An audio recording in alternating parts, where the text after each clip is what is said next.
It was 2019. I lived in a house with two other girls. We were all in our early 20s. The house backed into a park. It was more like an open lot that was accessible through a main road. There wasn't any playground or barbecue area there, just long thick grass and trees. The backyard fence was only about waist high, and there was a tree on the right-hand side, obstructing about half of the view over the fence into the park. One night after I showered and got into my underwear and a baggy shirt, because it was summer, I hear the dog in the backyard going absolutely mad.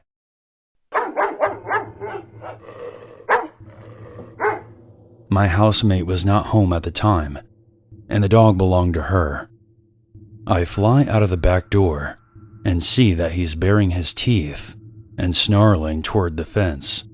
He had caught and killed possums before, so I was concerned that there was one by the tree. I grabbed him by the collar to get him back inside and away from the possum. As I did, I got a shiver and a sense that something wasn't right. He was still going ballistic, and I looked up and saw a figure standing in the dark just on the other side of the fence. It was a man who was about 5'10", and he didn't say anything. I couldn't see his face. I naturally jump and say, "Oh my goodness, I didn't even see you there." The man did not reply. He just stood there in his beanie and jacket, staring at me. I kept the dog in front of me as I backed into the house. Once inside, I locked up everything and closed all the windows, and I called my partner to come over. A few small things happened over the next few months, but nothing that really stood out. There was a popped security screen, and we found some computer parts in the lawn that could have been discarded by kids or something. One night, I get home after having drinks and dinner with some friends. It was late, around 10 p.m. We often left the back door open to let the dog come in and out. We always just kind of assumed that the dog would scare away anyone from breaking in. How naive. When I got into the kitchen, which was next to the back door, I hear the dog barking in the backyard. Again, this has happened many times before, so I ignore it and make myself a drink before going out there and bringing him back inside. I then see a shadow move to my right, inside the f***ing house, rounding the corner from the back door into the kitchen. I froze. I then think to myself, what on earth is this man doing? It's summer, and he's in a long coat covering his entire neck to his wrists. And then panic set in. I back myself up to the counter and looked down to see that there was a knife in his hand. It was one of our kitchen knives from the block behind me. So now I'm aware he has already been inside this house. This wasn't a robbery. He had already had the chance to steal anything he wanted. There was a scuffle, and he pulled the rug from under my feet, and I hit my head on the counter. I was knocked unconscious. The last thing I remember is the dog barking from behind him.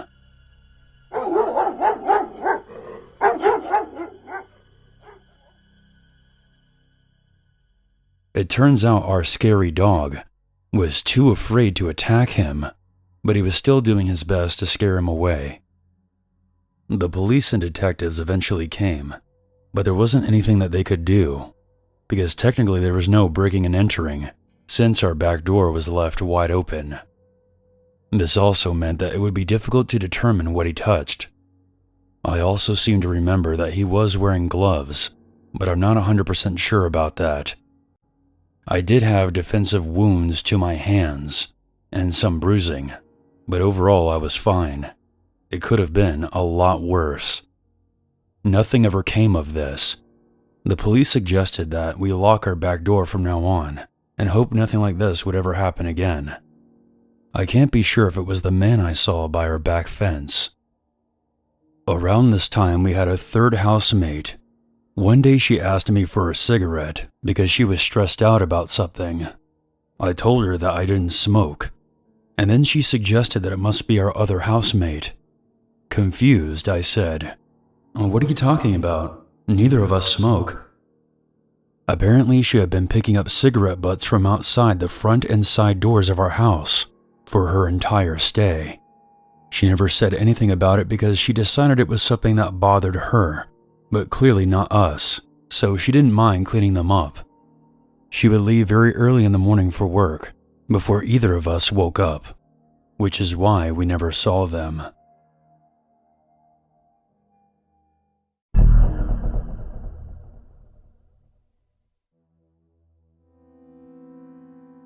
This is going to be kind of long, so please bear with me. So this happened when I was in high school and still living with my parents and my younger brother in a house in the suburbs.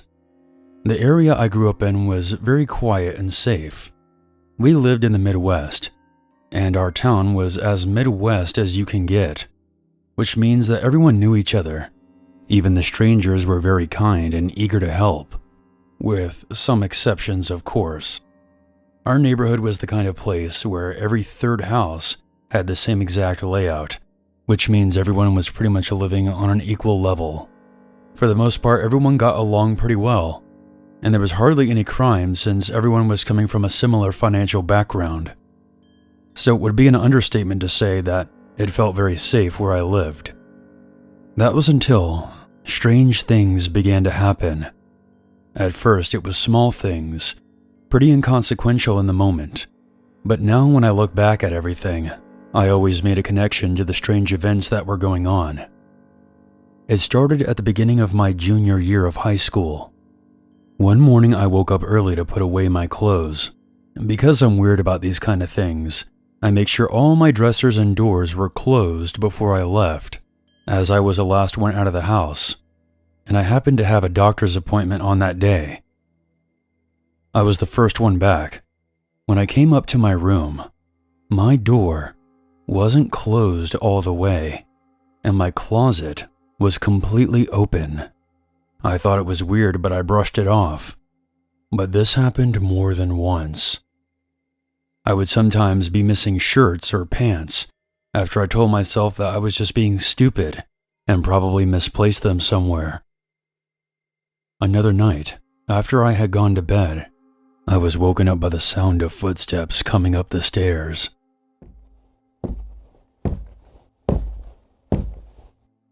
The fifth step always creaked very loudly, and when I heard that, I instantly sat up.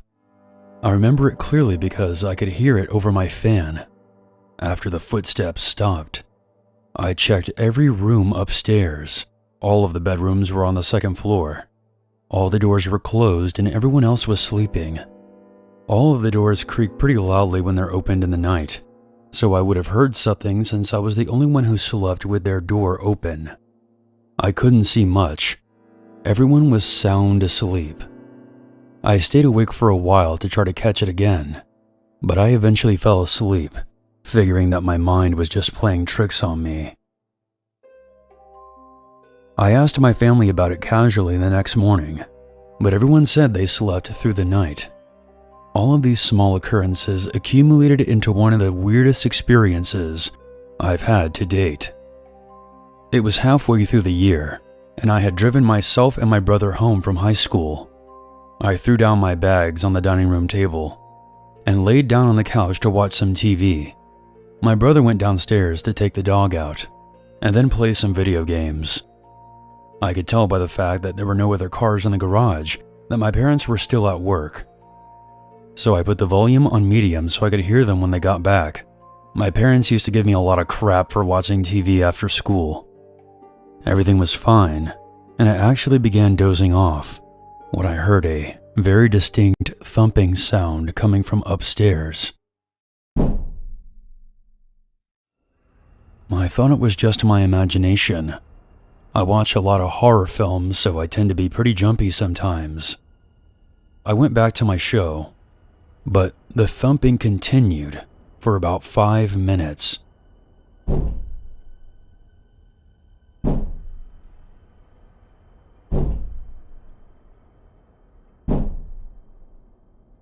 That's when I finally decided that something was off. I muted the TV and listened for a few more minutes. It was a rhythmic thumping, and it was coming from directly upstairs. For a second, I thought it was just my dog, since he sometimes paced up and down the stairs, trying to find somewhere to lay down. So I called out for him, but my brother shouted that he was downstairs with him. So I walked up the stairs to the top and listened.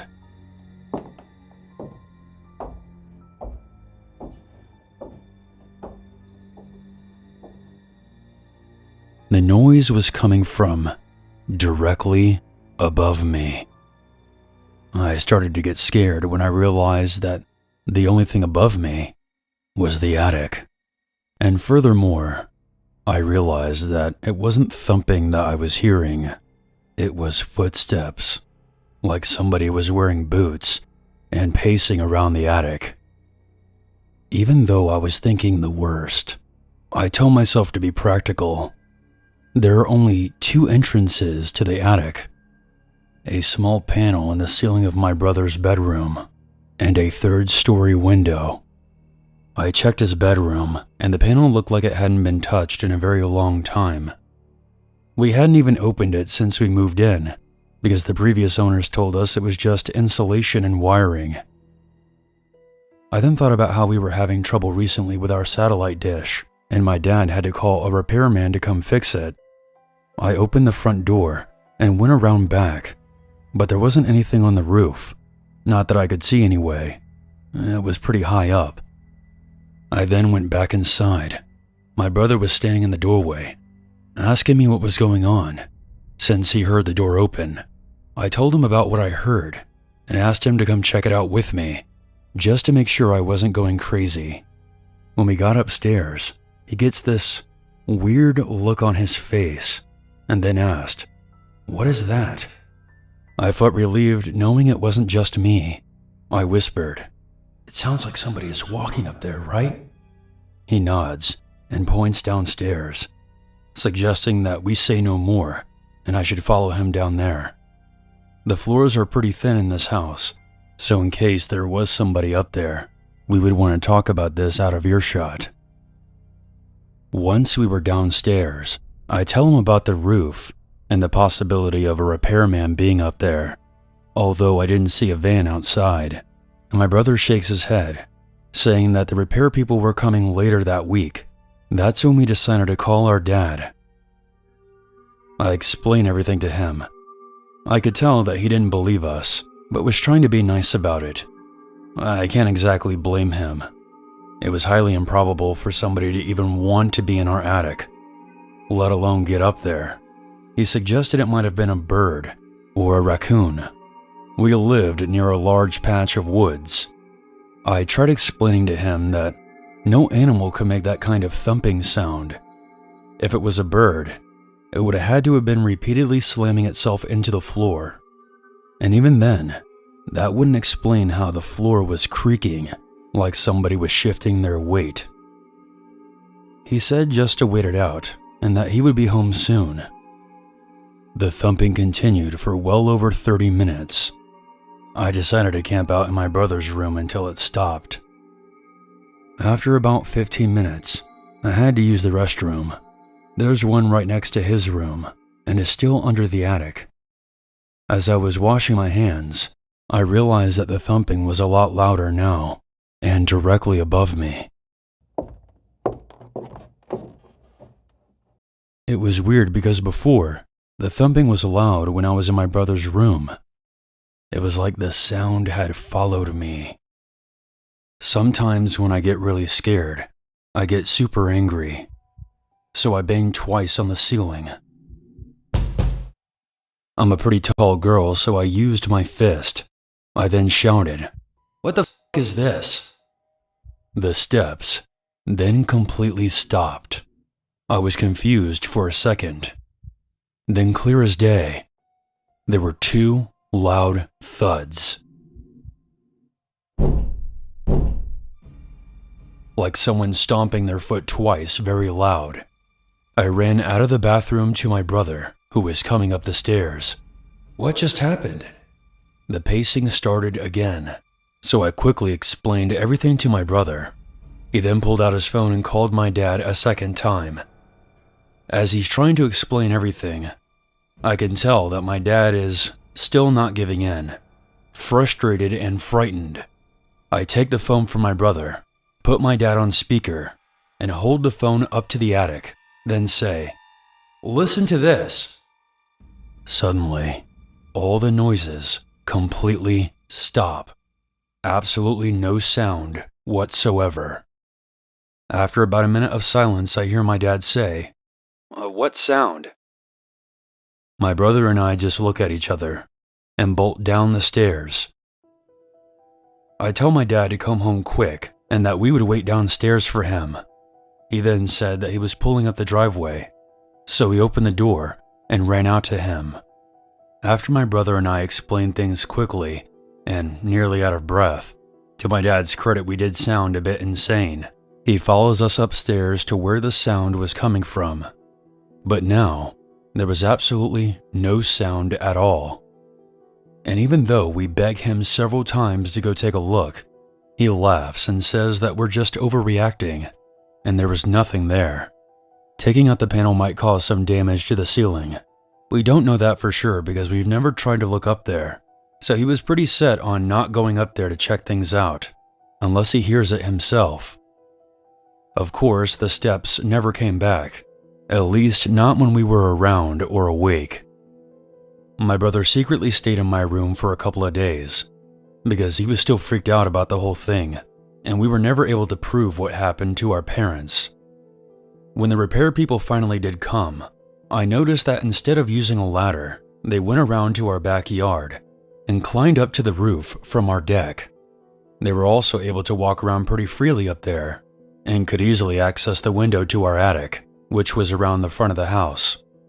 I've always wondered if there was someone secretly living up there and would come down at night without us knowing.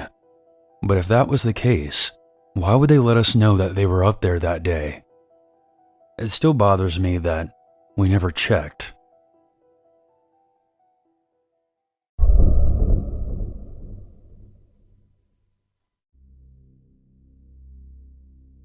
My name is Caleb Fletcher. I'm 16 years old, and the story that I'm about to tell is something that I'll never forget. This took place on the 24th of August. School had been going on for about 2 weeks, so to decompress, I decided to see if my friends Griffin and Broly wanted to hop on Fortnite. My mom and sister were out shopping, and my dad was working, so I was pretty bored. It was around 8 p.m. when we finally got online to play. After a few rounds, I could tell that my friends were getting tired of losing, so they logged off after about an hour. I planned on just lying down with my phone before going to bed. That was until I heard my 2 dogs barking outside. It's not that unusual for them to bark, given how people walk on the side of the road outside of our front yard. But I still looked anyway.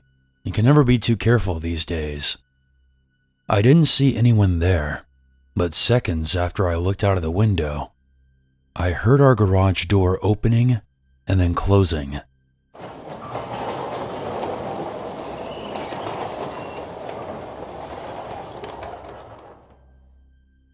That usually meant my dad was home from work.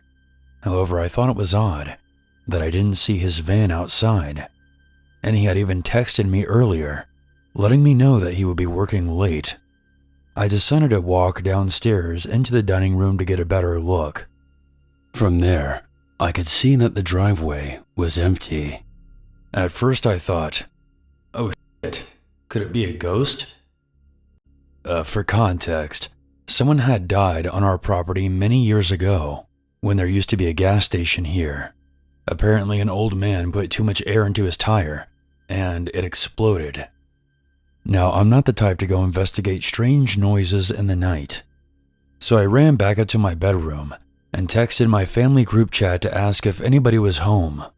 I told my mom about the garage door, and she told me to turn off all the lights, lock my bedroom door, and stay in there until she got home.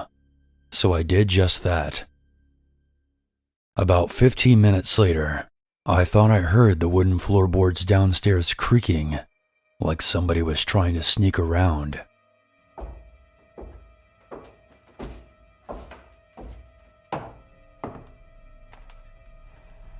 I didn't have anything to use as a weapon, so I unclipped my microphone's boom arm from my desk and quietly opened my door.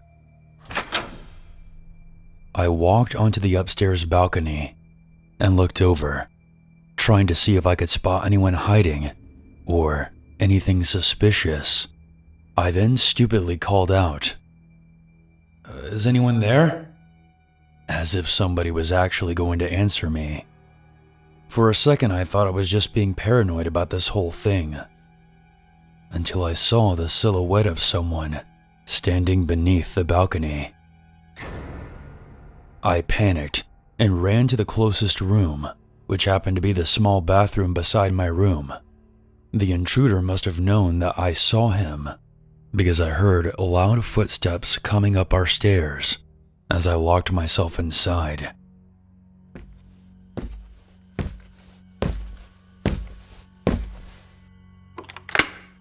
I was cursing under my breath that I had accidentally left my phone in my bedroom. After hearing nothing for several minutes, I finally built up enough courage and bolted out of the bathroom into my bedroom, locking the door as soon as I got in. My sister's room was right across from mine, and I noticed that her door was open. So I figured that's where the intruder must have gone. After locking myself in my bedroom, I grabbed my phone and dialed 911. But just before I hit the call button, I noticed that the door to the storage room was slightly ajar. I then saw an eyeball peeking through the crevice. That's when it hit me. The intruder was not in my sister's room. He was here, with me. The terror I felt rushing through my body is something that I will never forget. True, genuine fear. I ran out of the bedroom and booked it down the stairs and out my front door. I then ran up the hill to my neighbor's house, who happened to be a police officer. I told him about the intruder hiding in my bedroom, and he immediately alerted the police.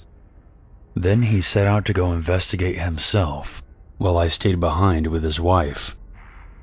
Minutes later, I ran back down to see if the intruder had been caught.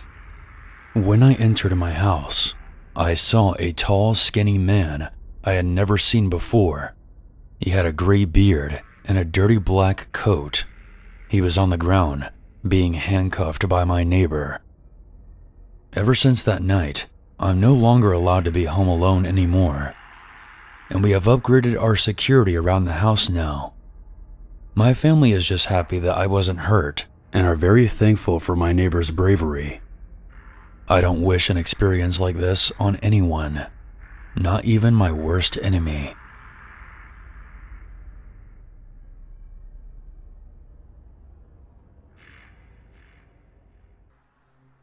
My name is Jim, and I've spent a lot, and I mean a lot, of time on the road as a trucker. Ever since trucking school, I've been driving long distances for hours every day, and even with benefits, the pay wasn't the best. While it did pay enough to financially support me and my wife, the stress it had on top of me was unbearable. Being in a truck for hours at a time really forced you to make sacrifices. Once in a while, I'd miss out on family events like birthdays and even holidays, which didn't feel good at all. On top of that, America is in desperate need for truckers to keep up with demand, which made the situation even worse. I drive for about 12 hours a day, and we couldn't stop for any reason until we reached our destination. Needless to say, I barely had any time with family. One night, I was doing my nightly routine of driving to a warehousing complex to deliver some products for major retail businesses like Target and Best Buy. I was somewhere in a rural area of Wisconsin on this long, empty road that stretched across the state. It's around 6 a.m. and I'm sipping my coffee trying to keep myself awake. Being a full-time trucker, caffeine was your best friend. If you didn't have it, you were in trouble. So there I am, driving down this road trying to keep myself awake when I see something big walk across the road from my headlights. I yell out an "oh shit" while practically slamming my brakes, coming to a complete stop. All the while, I'm cussing to myself, thinking that I just hit a person or possibly a bear. Going back, at first I did think it was a person, but then I remembered that whatever it was massive. 9 feet tall, a bulky body, and the movement it was walking looked abnormal. I step outside of the truck with my gun in hand, going to where I saw it. To my surprise, however, there was seemingly nobody on this road.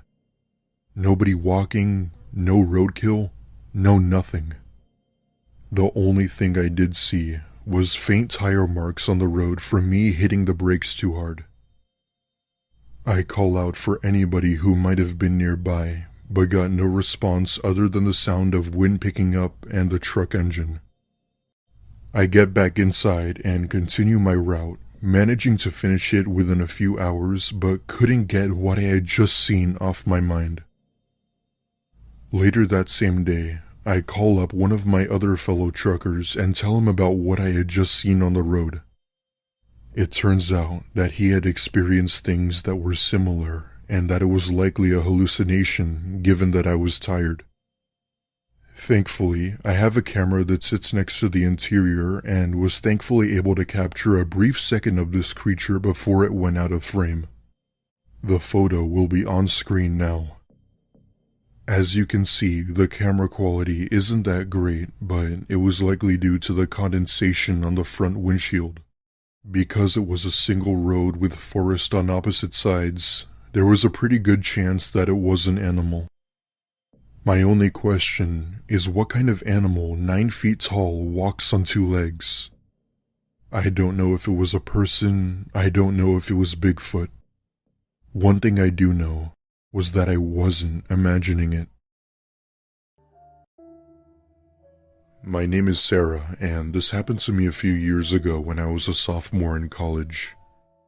I attended school in one of the most quiet and safest cities in the country. The people were nice, the crime was low, and sirens would almost never be heard. Because of this, I never really had any unsettling encounters. However, little did I know that would all change in just one night. It was late November of 2021, and my friends and I had decided to go out to a bar to celebrate getting through finals. While the city did have low crime, it was also known to have a lot of bars and pubs. This resulted in a lot of bar fights where cops would be called. Anyway, my friends and I are at the bar taking shots and having a blast. The feeling of relief you get when finishing finals was amazing. At around 1 a.m., I told my friends that I had to go as I had to finish packing to fly back home the next day. However, they wanted to stay behind and finish their drinks, so I said my proper goodbyes and stumbled out of the bar. Because I was nearly drunk at this point, I went on my phone and decided to order an Uber back to my dorm. Thankfully, one accepted my ride request almost immediately, which wasn't common seeing that it was late. I sit down on the outside bench when I see a car pull up and someone waving their arm out. Even in my drunken state, I assumed that this had to be my Uber, even though the app showed he was still 4 minutes away. I brushed it off, assuming it was a glitch in the app, and got into the car. The very second I get into the car, I immediately noticed the red flags. For one, he didn't even say my name, and 2, he never greeted me. But it was late, and I was simply too tired to care and just told him my address. As I'm in the car, I also noticed that he never put the address into his GPS, which I found odd. Figuring he must have known the area well, I let him do his thing while I just kinda kept to myself. I'd try asking him questions to make small talk, but he'd just reply with one-word answers. It eventually came to a point where I didn't even bother talking to him anymore. At one point, I look out the window and realize he was going in the complete opposite direction of my campus. Hi, sir. My college is in the other direction. I see him glance at the rearview mirror while giving me a nod as if he had acknowledged or understood me. However, he didn't turn around and just kept driving until he eventually pulled over beside an old office building. That was when I slowly came back to reality and knew what was going on when I start panicking.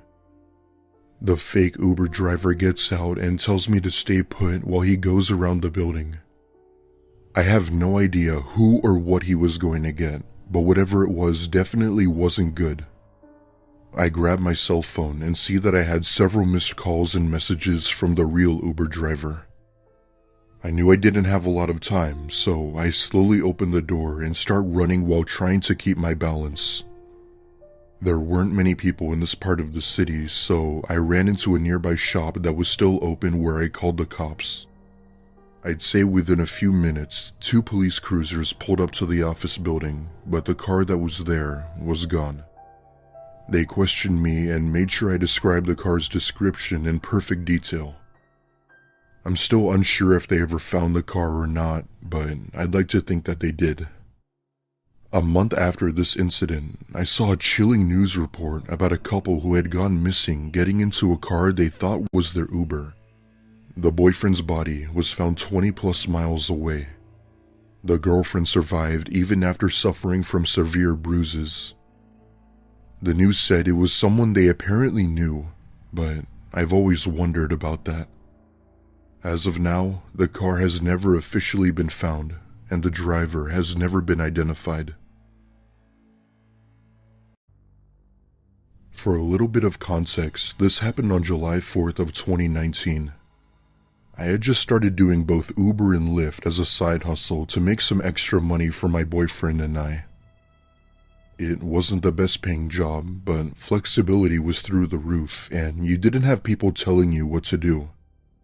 It's a chill and steady job, but you always had to stay on top of what you were doing. Anyway, it was the 4th of July, and I decided to do some Ubering as I knew there would be a lot of people out. Every 4th of July, my city hosts this annual music festival where thousands of people attend, so I was guaranteed to get a few people. Almost immediately, I kept getting requests left and right as people exited the venue. I decided to choose one, and within a few minutes I see a man walk up to my car.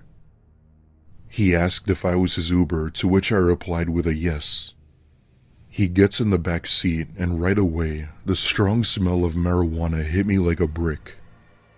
However, I knew that he had just come from the festival where smoking was bound to happen, so I wasn't complaining. Throughout the ride, this guy just stared intently at me, as if he were watching my every move. I'll be honest, it kind of made me uncomfortable, and I just wanted to get this ride over with. At one point, he stops staring at me and gets out his phone to call someone. I just tried to focus on driving, and his destination was only 10 minutes away, which was a relief in my book. As I'm driving, I hear him in the back speaking French. Now, my aunt is French, so while I understand a fair bit of French, I don't speak it. So I hear him talking, but I don't pay attention as it's rude to eavesdrop on people's conversations. That was until he said something along the lines of, "This girl I'm riding with." I felt my blood run cold as he said this, but tried to make it seem like I didn't understand him. What he was saying was unnerving. To sum it all up, he was basically saying after I had dropped him off, he was planning on, quote, snatching me up. I knew exactly what that meant, and his stop was only 5 minutes away, so I didn't have much time. I'm a 5'3" petite girl that weighs about 150 pounds. This guy was at least over 6 feet and was muscular, so there was no way I could resist him even if I tried. With very little time to spare, I get out my phone to call my boyfriend. My actual plan was to cause a scene and make up an excuse to leave. As I'm driving, I call him and ask what was up, where I immediately say, "Wait, what? She's bleeding on the floor? Tell her to stay calm, I'm coming." All the while, my boyfriend is completely confused, asking what I was talking about, etc. Thankfully, I used to be in acting school, so I was used to faking a good scene. At that point, I hung up, turned to the man, and said in a worried tone, Sir, my grandma just hurt herself. I have to go. I'm just gonna drop you off here. I floored it down the road before calling my boyfriend back and apologizing, telling him everything. I ended up reporting the man to Uber, but I'm not sure if they investigated it as of yet. Thank you to my boyfriend for picking up, and thank you to my aunt for teaching me French. In this wonderful modern time, we have the luxury of ordering just about any food we want for delivery. It's easy to get anything from pizza to a chicken sandwich. On the flip side, we can take jobs as delivery drivers and make a few bucks on the side. It's easy work, and when you're a single mother like me, any extra income is good income. A few weeks ago, I delivered some food to a nice suburban community. It was one of those neighborhoods you'd see on a Disney Channel show. Nice houses, picket fences, you know the neighborhoods I'm talking about. And like all the deliveries I make, I'm supposed to take a picture of the food at the front door. Think of it as like an insurance policy in case the food is at the wrong house or stolen or something weird happens. I place the food in front of the door, on top of the small staircase that leads to the door. I took a few steps back and took a picture of it. After taking the picture, I was walking back to my car when I was confronted by an extremely angry and enraged woman who came out from the house across the street. I asked her what her problem was, and she just kept screaming at me, saying that it was private property and that I was trespassing. I tried explaining one time to the woman what I did and why I took the picture, and it did not compute in her tiny little brain. After being continuously cut off every time I tried to speak, I decided to just get into my car and drive away. I tried being nice, but clearly this woman was insane. I got inside my car and was checking my phone for another delivery. The woman started to bang on the hood of my car, causing me to jump from being startled. I got out of the car aggressively to see if there was any damage, and she ran back to her house. There was no damage, but I was so done with this delivery and I decided to just call it a night. I ended up driving home and spending the evening with my daughter. We ate dinner, played some games, and watched a movie together. I put her to bed and started binge-watching one of my favorite shows, and I would have guessed that it was around midnight when I heard someone knocking at my front door. Knocking rather aggressively, I might add. I couldn't believe what I was looking at through the peephole in the door. It was the crazy woman from the delivery earlier in the day. I didn't answer. I didn't even say anything. I just kept watching this woman, trying to figure out what she was doing at my house. She had to have followed me home, which was already insanely creepy, and while I was watching her, she went over to the walkway that led to my front door. From the driveway, I have this path of little stones that leads to the front door. It's not like big slabs of pavement, but rather small stones that almost fit together like a mosaic. The woman grabbed one of the stones, roughly the size of an average dinner plate, and put it behind her back. She started to knock on the door again, still concealing the stone behind her back. And this is where things get very weird. I didn't answer the door, but I shouted to her that I had called the police. And this must have scared her because she threw the stone at my house and ran away. I did end up calling the police and reporting what happened. They followed up, but nothing really came of it, and that was the end of the story until recently. If that was all that happened, that would be scary enough, not knowing what she wanted from me and her showing up in the middle of the night. But things got much worse. About a week after the incident, I saw the woman at the grocery store. No confrontation or anything like that, but then I saw her several other times just driving. Again, no confrontation or anything else. I wanted to say it was just a coincidence, but It almost felt a little too weird. I have a friend who is married to a cop, and I talked to him about it. I explained that something felt off, but it's possible that it was just pure chance that I kept noticing her, and he agreed. He basically said that because I'm aware of this woman, I'm subconsciously picking her out of the crowd in our town. I didn't like that answer, but I guess technically he was right. It is a pretty smallish town after all. And this brings me to about a week ago as of me writing this account. I just got my daughter on the bus and I was outside pulling some weeds. While I was on the ground, I could feel someone standing over me. I turned around, and it was that woman.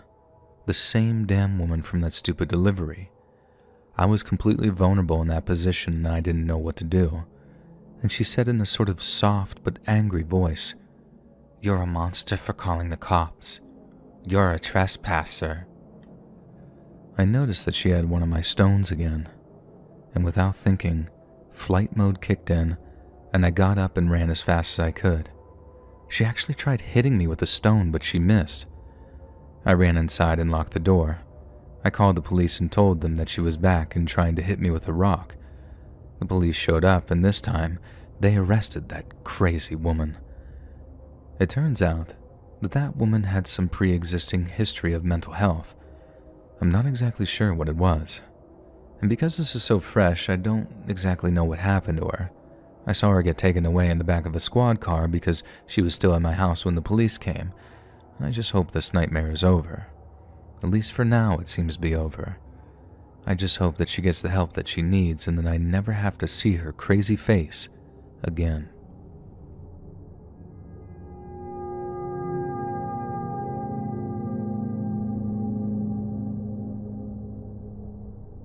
In my early 20s, I had a knack for spending more money than I could afford. When I got my first real taste of making money, it's not an understatement to say that I was reckless. One of the first things I did was get a new car with extremely high payments. Instead of leasing a smaller, cheaper car, I decided that I was going to buy a BMW. It's not a top-of-the-line one, but still a BMW, and my payments were over $600 a month, which may not seem like a lot for some people, but for me, it was crippling. I barely made enough money to pay my bills, and I still lived with my parents at the time, and so I found myself doing all sorts of tasks for friends and family members to make some extra money. I regularly watched my friend Dom's dog. Dom had to go out of state every other weekend for his job, and since he didn't have a wife or girlfriend, he had me as his dog sitter. And I did this for about 6 months and honestly loved the job. He lived in a nice and quiet neighborhood. The dog, Willard, was a golden retriever and was such a good dog, not to mention easy to care for. And these bi-monthly trips to Dom's were something I looked forward to. But like most good things in the world, it eventually came to an end. I'm sorry about the pessimistic attitude, but the last time I watched Willard, the evening started like every other weekend dog-sitter trip. We'd play in the yard for a while, go for a walk, and then wind down at around 9 p.m. One of the reasons why Dom trusted me was because he knew I could never have people over or anything like that because I would work early in the mornings on the weekends.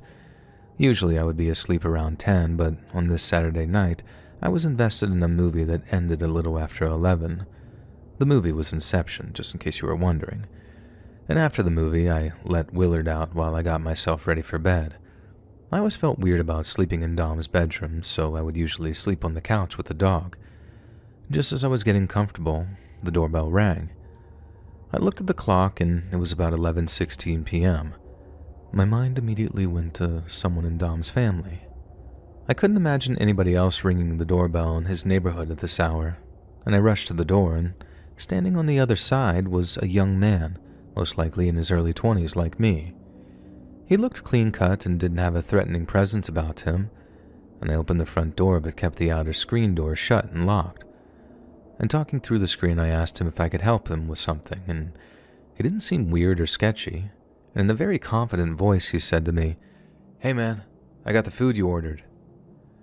And 2 things I feel like I need to mention here.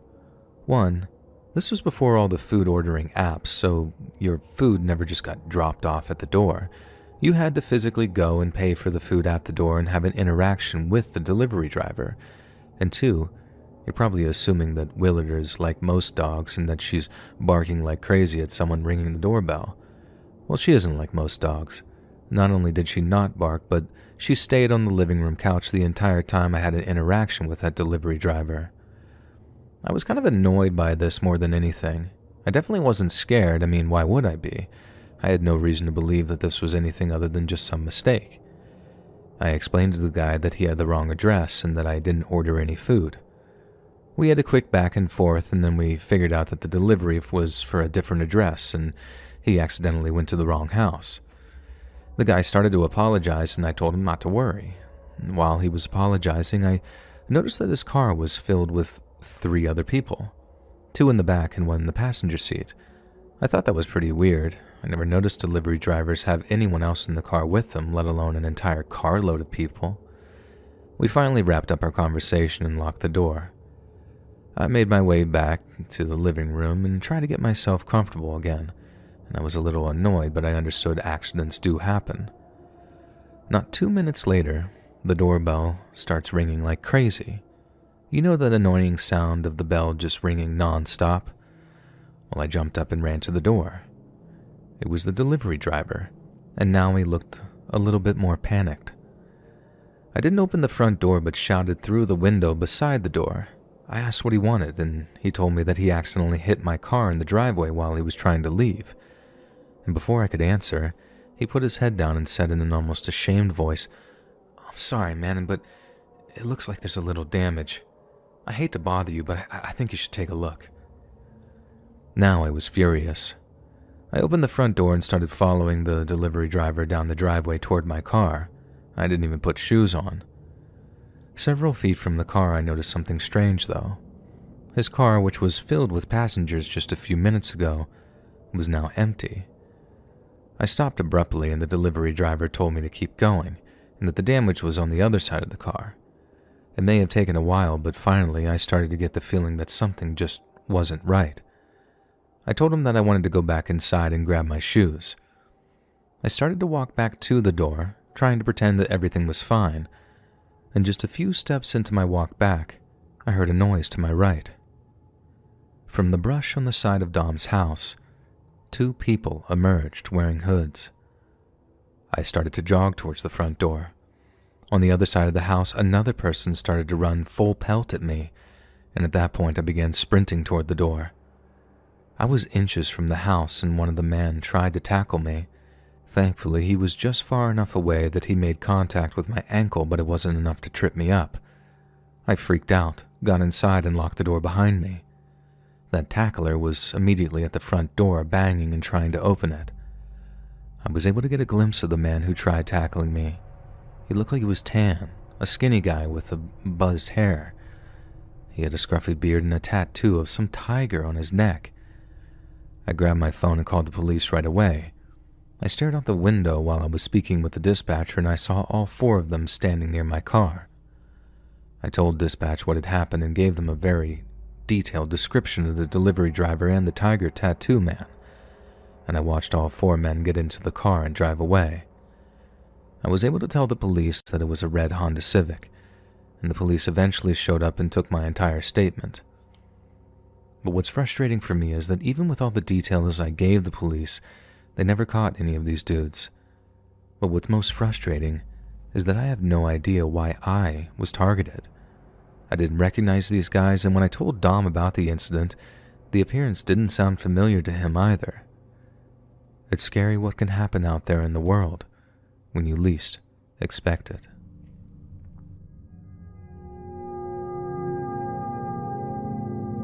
So my aunts were out of town for a couple of weeks, and they trusted me to be home alone.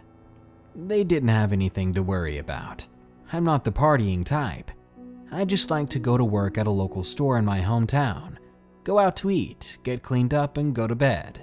That was my usual routine. That night I decided to stay in, and I ordered some pizza. I just didn't think that this much trouble could arise from something so mundane as ordering pizza. So I called in my order, and it didn't take very long for them to get to my house. I looked to make sure it was the delivery guy, and I was thankfully correct, though he was kinda creepy. I went out and signed for it. The man looked at me though, and began to ask me some creepy personal questions. Questions like, "How old are you?" and "Are you here alone?" I used to live around creepy guys like this when I was a child, and I knew how to answer them. I told him to just have a good night. I began to turn around with my order when I heard him say something else. "By the way, you look really good in your work uniform." I just pretended to smile, and I walked back into my house. I locked the door, and I had an anxiety attack. I didn't see him for a week after that incident, but when I was walking home, I saw him looking around the store, and I hurried out of there. But he followed me, and he said hi. I smiled and waved at him, then kept walking. Yet he kept following me, so I kept looking behind, keeping an eye on him.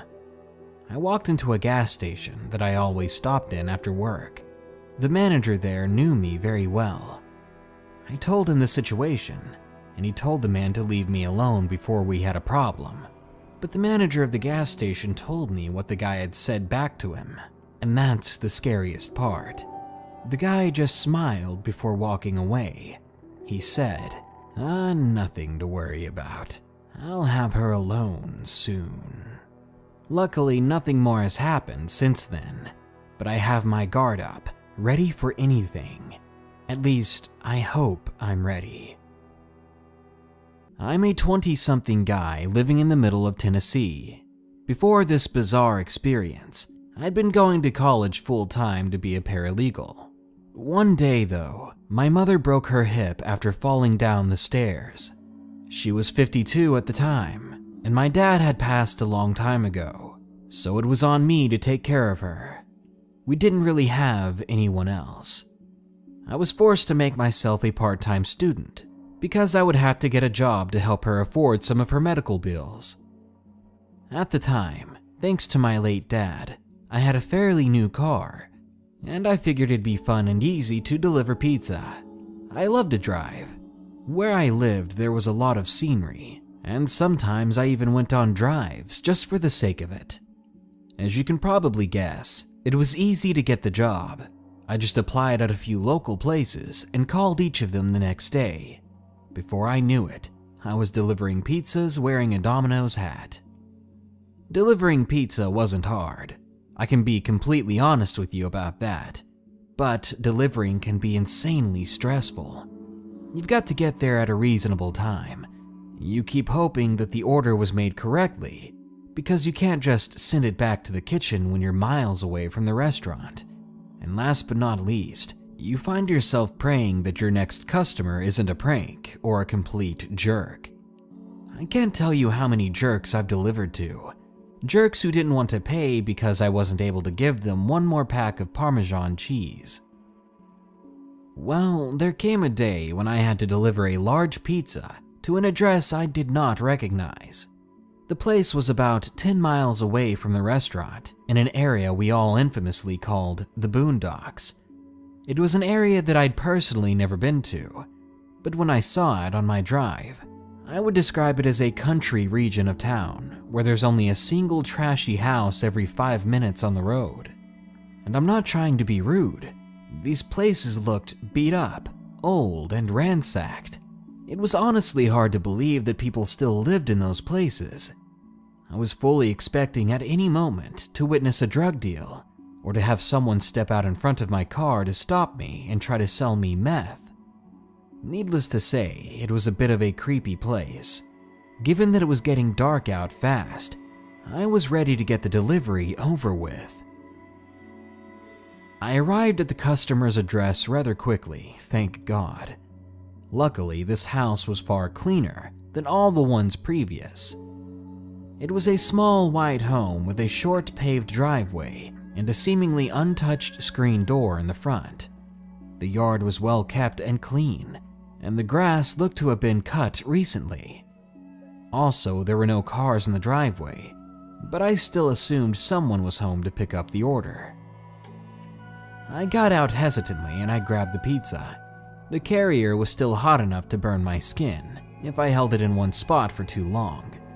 This was good, It was probably our most common complaint we got, that our pizzas were too cold or not hot enough when we dropped them off. So that was one thing I didn't have to worry about.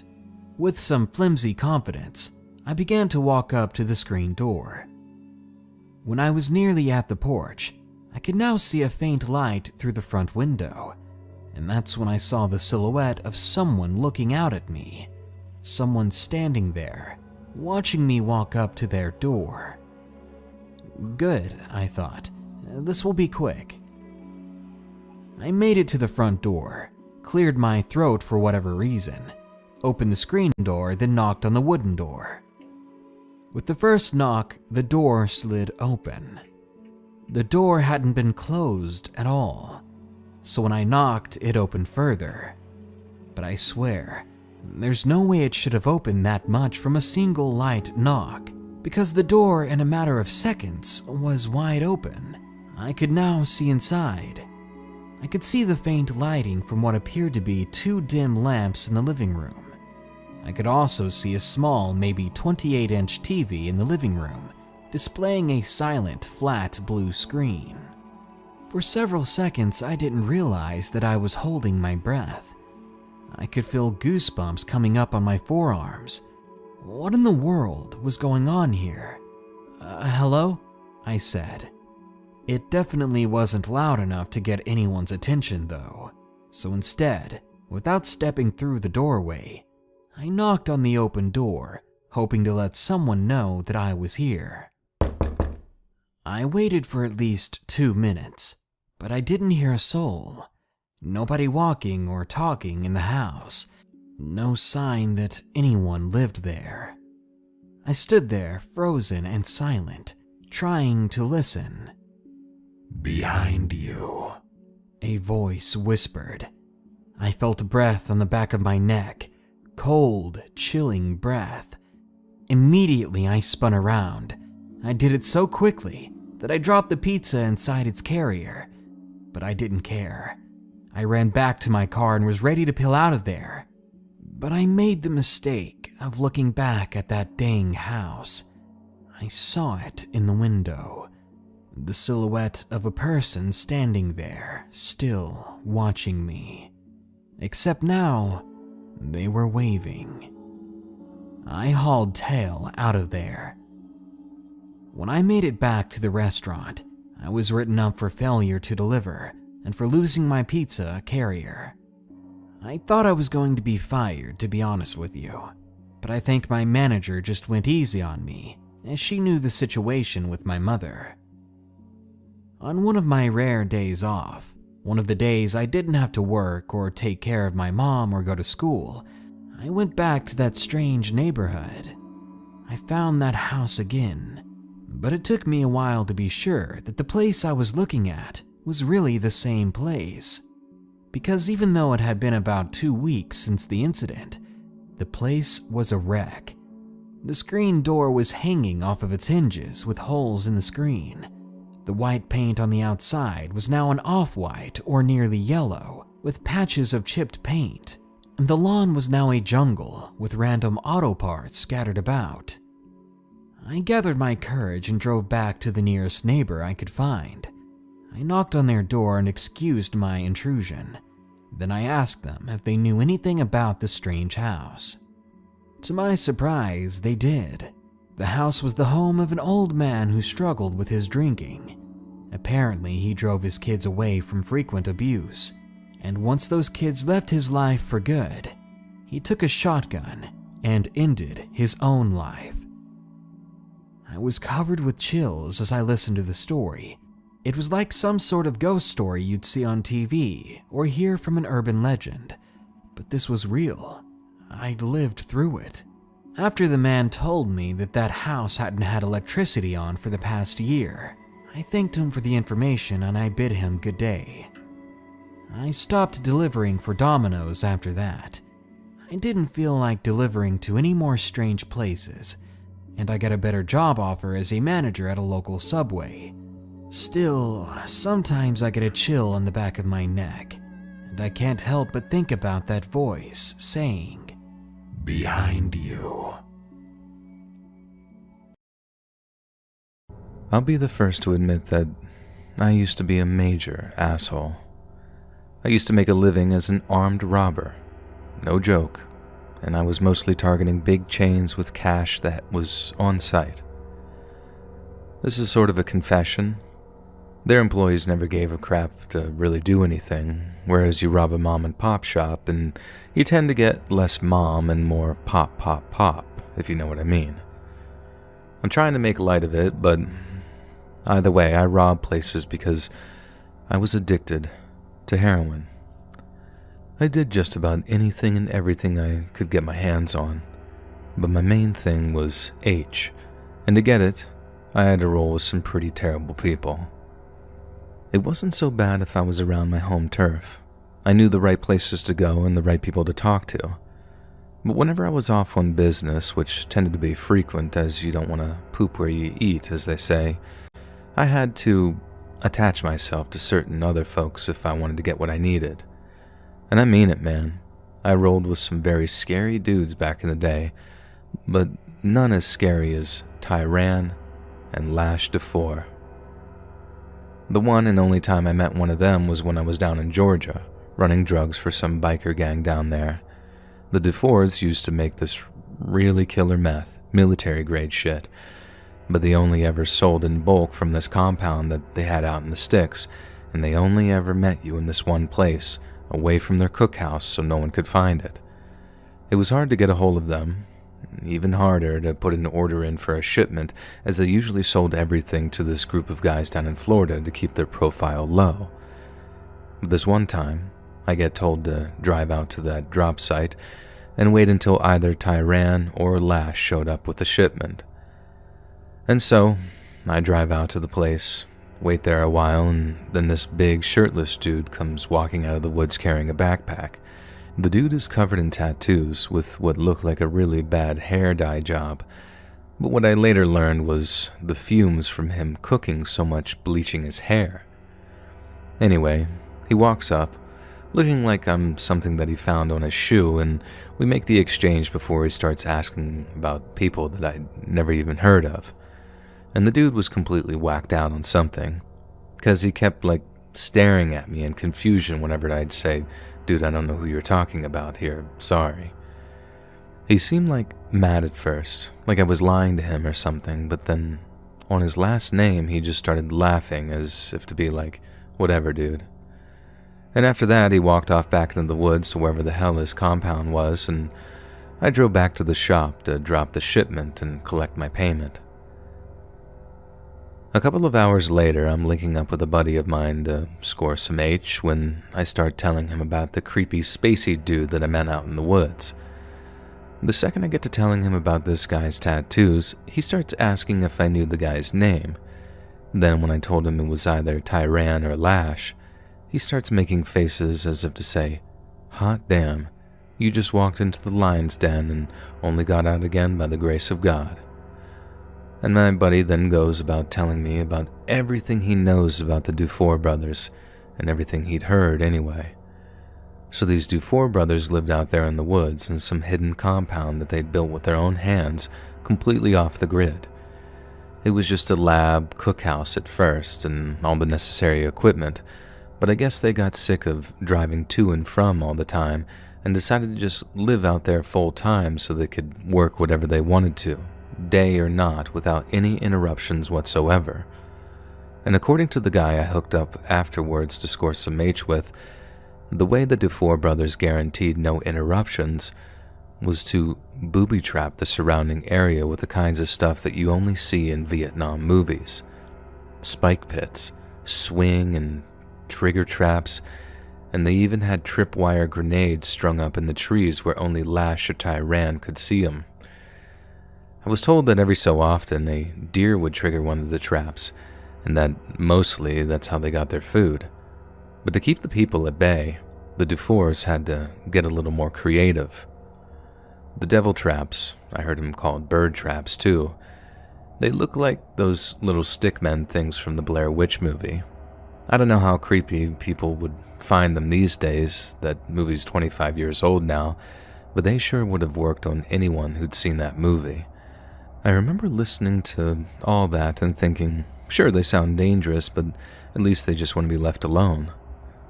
Well, the Dufour brothers did want to be left alone, but only during working hours.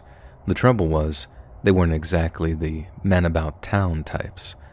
Both had multiple warrants, so they couldn't exactly stroll into town for a few cocktails without cops throwing their butts in jail. So instead of going to the party, the Dufours brought the party to them.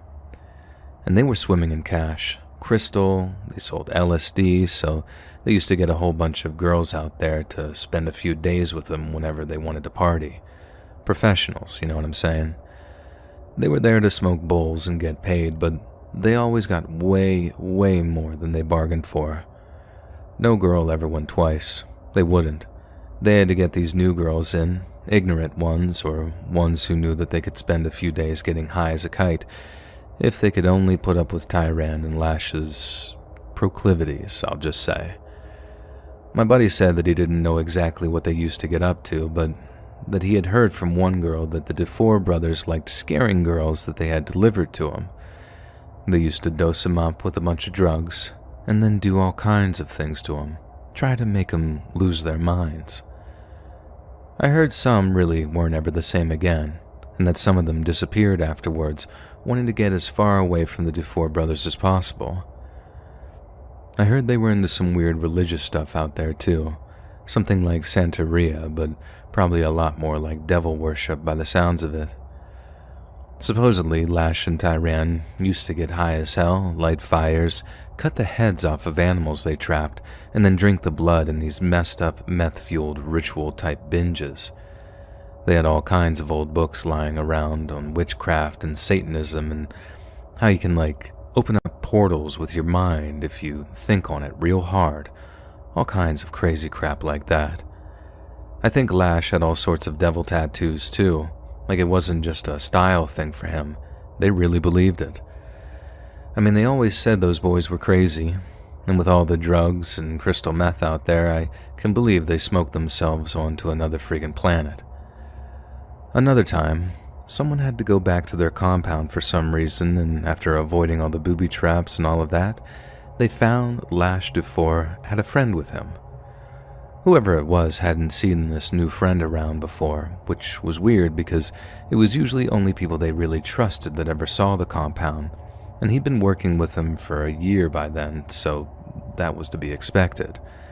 But then, to see this young-looking kid, maybe 19 or 20, sitting there all whacked out looking like he was having a bad trip, that gave our visitor all kinds of bad vibes, especially when he saw how Lash was messing with him.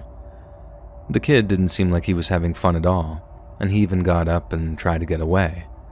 Lash just started laughing, tripped the kid up, and then threw him back on their outdoor couch before telling him to stay put. Lash was always messing with people like that, I mean. He loved doing it with hookers, and he'd do it with his friends, too. And the only thing was, the kid's face was on the news for weeks afterwards. He went missing, and never showed up again. Then there was this one time these two guys tried screwing the Dufour brothers over. Very sly, too, slipping them a few fake bills into a stack. Anyway, it didn't slip by them. But instead of going after him and taking what was theirs up front, the Dufour brothers pretended not to notice. They went along with it, really made the guys that they were selling to, making them think that they were idiots. And then one day, the boys invite their business partners over for a few drinks and no one ever sees them again. I heard Tyran still talks about their skulls, like he gets all messed up on whatever they got over there and then just stares at them, laughing sometimes like they're telling him jokes that no one else can hear. After my buddy finishes telling me about the Dufour brothers, I think about every hair on my body was stood up on end, knowing I'd avoided a similar fate to some of the other poor folks that had made it out near their compound. Made me real glad that I only ever had to deal with them that one time, because get on those boys' bad side and I don't think I'd ever gone anywhere near the state of Georgia ever again. There's some real psychos out there in the world, and the less time you spend around them, the better.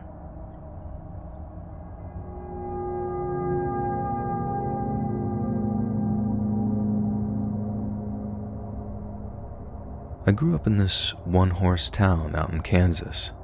My parents owned a small general store but still struggled to make ends meet. Whenever I wasn't at school or playing over at a friend's house, I used to hang out at the store and do odd jobs for my parents. Nothing that'd break any child labor laws, just odds and ends to keep me occupied. One day I remember this guy turning up to the store, kind of weird looking, and the way he looked at me made me not want to be around him. He'd stop by every so often, and whenever he did, I always tried to stay away from him. But this one time, while he was browsing, my dad stepped into the back, and I was alone with the creepy customer for a minute or two. I remember walking to another aisle which towered over me at that age and trying to stay out of that guy's sight, but I remember standing there, then seeing him lean around the corner of the shelf, like one of those velociraptors in Jurassic Park with that big smile on his face. I think I was too nervous to just run off, or maybe just not quite scared enough. But I remember standing there, trying not to look at him, and he came closer and kneeled down beside me. When he said hello, I had no choice but to look at him. I remember thinking that he was going to ask my name and really not wanting to tell him. But instead of asking me anything, he just told me how special I was. It was super weird, because I remember going from thinking that he was a creep to thinking, maybe this guy isn't so bad after all. But then, what he said next I just found confusing. He told me, "Little ladies like you are the most precious thing in the whole wide world," he said. "And the key to everything is right inside here." And as he said that last part, he poked my tummy, soft with one finger. I wasn't scared, I was just confused. He obviously didn't mean any harm, but at the same time, I knew he was still a stranger and not to be trusted. The guy paid for his stuff and left, and I waited until he was out of earshot before telling my dad about what the man had said and done. I was also confused as to why my dad seemed so angry, and it was Mom who had to explain that it wasn't okay for any stranger to touch me anywhere for any reason at all. They told me that I did the right thing, and apparently the guy came back a few days later only for my dad to chase him out of the store and tell him to never come back.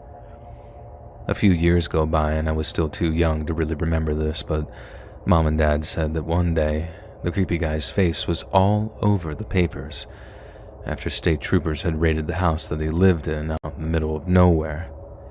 He was living out in some old house with no electricity, no running water, basically living like some doomsday prepper completely detached from society.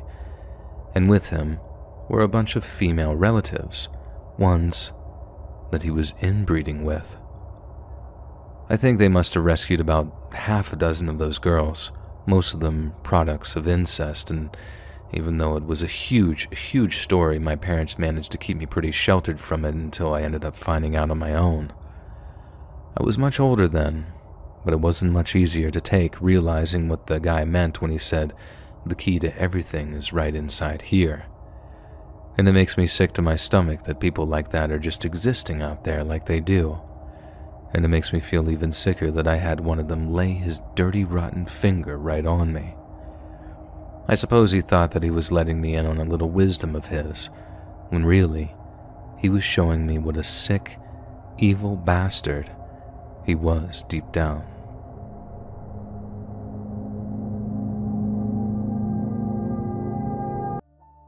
This happened when I was 12 years old at an all-boys sleepaway camp in 2010. It was nicknamed Camp Boone in the Carolinas and was a one-week camp for kids who were mainly into the outdoors. It's a really nice camp in the middle of the woods with lots of streams, hiking trails, and even a big lake. It wasn't exactly Boy Scouts or anything, but just the sheer desire for kids my age to have a good summer. We do have to watch out for bears, black panthers, and even black widows, which were all native to North Carolina. The first day we had gotten there, our camp counselor had told us to unpack our belongings and to put them in our assigned cabins. We'd be staying in these small cabins appropriate for about 4 campers. The first few days went pretty well for the most part, with us doing several activities around the camp. These activities usually ranged anywhere from archery to whitewater rafting. However, it was that Thursday night where things took an unexpected turn. It was around 6 p.m., and our group had just finished eating at the dining hall in the lodge. After we had eaten, our camp counselors had gathered our group to go roast marshmallows by the fire pit. Now, the way that this fire pit is set up is that it's located a little ways away from the camp in the woods. Basically, you had to go through this trail that led into a large clearing, and in the center of that was the fire pit. In other words, it was surrounded by a bunch of trees which could easily catch on fire. We all sat down on the provided chairs around the campfire where we had begun sharing stories and making s'mores. Anyway, it's around 9 p.m. at night, and one of the counselors was telling us a story about his scary experience working the night shift. As he's about halfway through the story, our whole group suddenly hears what sounded like a large branch snap from somewhere in the woods. Everyone immediately goes quiet, as if a switch were turned off. Keep in mind that we were quite a ways away from the campsite, which meant that we were in bear territory, which we thought what made the sound. The counselors look at each other with these concerned faces and proceed to take out their bear spray. Almost instantly, we were told to pack up and get back on the trail immediately. We pack up our things, put out the fire, and shined our flashlights to light the way. We find the trail, and as we were getting back on it, we hear clear as day a blood-curdling scream behind us.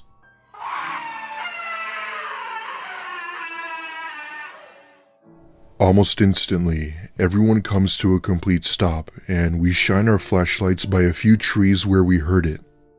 I'm not sure what it was, but something about the scream really unsettled me. It almost didn't sound human. One of our senior counselors tells us to run and to not look back while he radioed security of the camp. As we were running, the scream was heard again, this time a lot louder, indicating that whatever this was following us.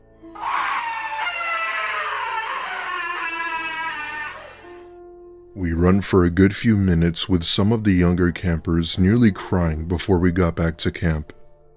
Waiting for us at the lodge was a pair of rangers who had questioned our counselors while we stayed indoors. Rangers and the SOC had went to the area where we had heard the screams but were unable to find anything.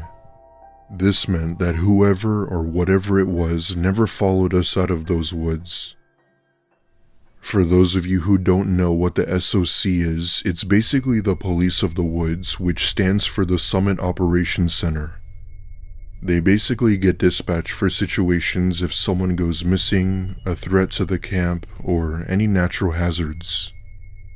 I remember us having to cut the trip early that night, with a bus coming to pick us up in the morning. Our parents were obviously informed about what had happened, with some even pulling their children out of the camp program. It was a sad turnout, but at the end of the day, I could understand why they chose to. I stuck around with that summer camp for a couple more years before finally leaving once I got into my high school years. What was once a nice summer camp full of awesome activities, only to be turned into something much more upsetting. Up until now, that day still brings back those memories of what happened. I have a few theories as to what actually happened that night, but they're too complicated to explain. This just goes to show you that nothing good happens in the woods.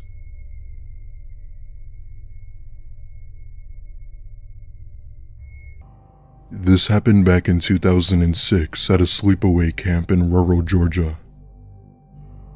I was around 13 years old, and it was the midsummer, meaning no school for a whole 3 months. I'd always go to sleepaway camp every summer, and it was a pretty good experience if you wanted to get out more. It was a 5-week trip, and for the first 2 weeks, things went pretty well with tons of activities us young teens would be into. One night, one of our head counselors had told us that we'd be doing an optional early morning activity. It was an annual ritual the campers did called the Polar Bear Ice Challenge. Basically, how it worked was one of the counselors would throw in a watermelon at the bottom of a lake, and the first person to find and grab it won a prize. However, the only hazard was that the water was extremely cold, even during the summer. It was a meaningless activity, but we enjoyed doing it. The next morning at around 6 a.m., the campers who had volunteered woke up and two of our counselors led us to the lake. The counselors lined us up on the dock and explained the rules. No teaming, no horseplaying, no fighting, etc. That being said, he grabbed the watermelon, threw it into the lake, and blew the whistle. We all dive in and were met with the extreme coldness that almost caused us to get out. I tried diving back into the water to try and feel for the melon when something grabs my foot and starts pulling. Figuring it was another camper, I tried resisting to make him let go. It was then when I realized that whatever was pulling me didn't feel like a hand. It felt so abnormal, I couldn't see what it was. After what seemed like forever, I managed to go to the surface where I could see all of the scouts on the bank looking at me. One of the counselors immediately realizes as to what's happening and dives in and manages to make whatever was drowning me let go. He pulls me to shore and everyone is questioning me, but all I could tell them was that something had pulled me. The two counselors look at me and my ankle is bright red. We go back to camp where my parents and a health assistant were called. The staff at the camp had dismissed the redness as a rash, but none of us bought it. I haven't been back to that site since, and I'm not sure if I ever will. I still don't know what it was that grabbed me, but I sure as hell don't want to find out. It wasn't until a couple of years later where I had brought it up over dinner with my family. My mom and dad looked at me wide-eyed and told me something I didn't know. As it turns out, there was someone who had lived nearby and went into the lake trying to mess with people. He did this by using a metal wire, which is why my ankle was red. That whole campground closed down because of it and was unable to reopen until the investigation was over. She says I should be very grateful we weren't in that water for too long, as it could have been a whole lot worse. That was the scariest thing that's ever occurred in my life.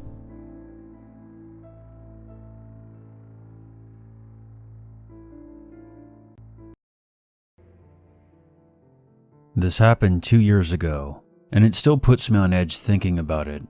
My husband, myself, and our then 2-year-old daughter moved to Tennessee to get a fresh start on life. We were all exhausted after a long drive and just wanted to get out the mattresses. My parents, who lived in Tennessee already, were helping us unload. Naturally, all the neighbors in our apartment complex came out and said hi. That's when we met Ben. Right away, I got creepy vibes off of him. Our daughter, who to this day is way too friendly to strangers, hid behind my husband and visibly cringed. We made small talk, but mainly paid more attention to unloading our stuff than chatting with our new neighbors. My dad later told me that at one point, he came back to the truck and saw Ben staring at our daughter. My dad called him out, and when Ben denied it, my husband eventually told him to go Later that night, me and my husband were still going through our stuff. Our daughter was staying the night at my parents' house. It was about 10:30 p.m. when we heard a knock at the door. Thinking that it was the pizza that I ordered, my husband opened the door, and there stood Ben. He asked us if we needed any help. Him showing up at our door so late at night, even for a friendly neighbor, was just creepy. Before we could tell him to get lost, he demanded a cigarette.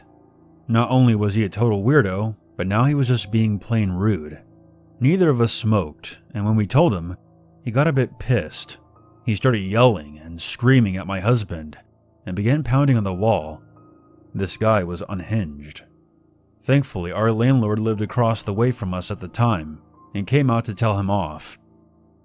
As Ben sauntered away, our landlord explained to us that Ben is the resident pest and suffered from mental issues, but overall was harmless as long as he took his meds. Yeah, because that's exactly what you want to hear on your first night in a new place. After that, life kind of fell into place, and we settled in without any further disruptions. We had crazy schedules and would sometimes work graveyard shifts. I would get home around midnight and would see Ben standing outside the apartment buildings. He would always seem to be staring at me. I would just ignore him, mainly because I was just too tired and wanted to get to bed. He would always ask me for cigarettes, and I kept telling him that I didn't smoke. My husband said that he did the same thing to him. We would change up our work times just to throw Ben off a little, and at first, it worked, but Ben started to pester us during the day. On our days off, we would take our kid to the park or the mountains. One time, Ben asked to come with us, said that he was great with kids, and that we could trust him alone with our daughter. I really should have just let my husband deck him in the face right then and there. When we came back, he was sitting in our parking spot, said that he was making sure no one parked in it. He then tried to hug our daughter, and she screamed and clung on to me for dear life. I took her into the house while my husband finally snapped and really gave the guy an earful, telling him just to leave us alone. We told the landlord, but they played the whole mental issues card. And look, I get it.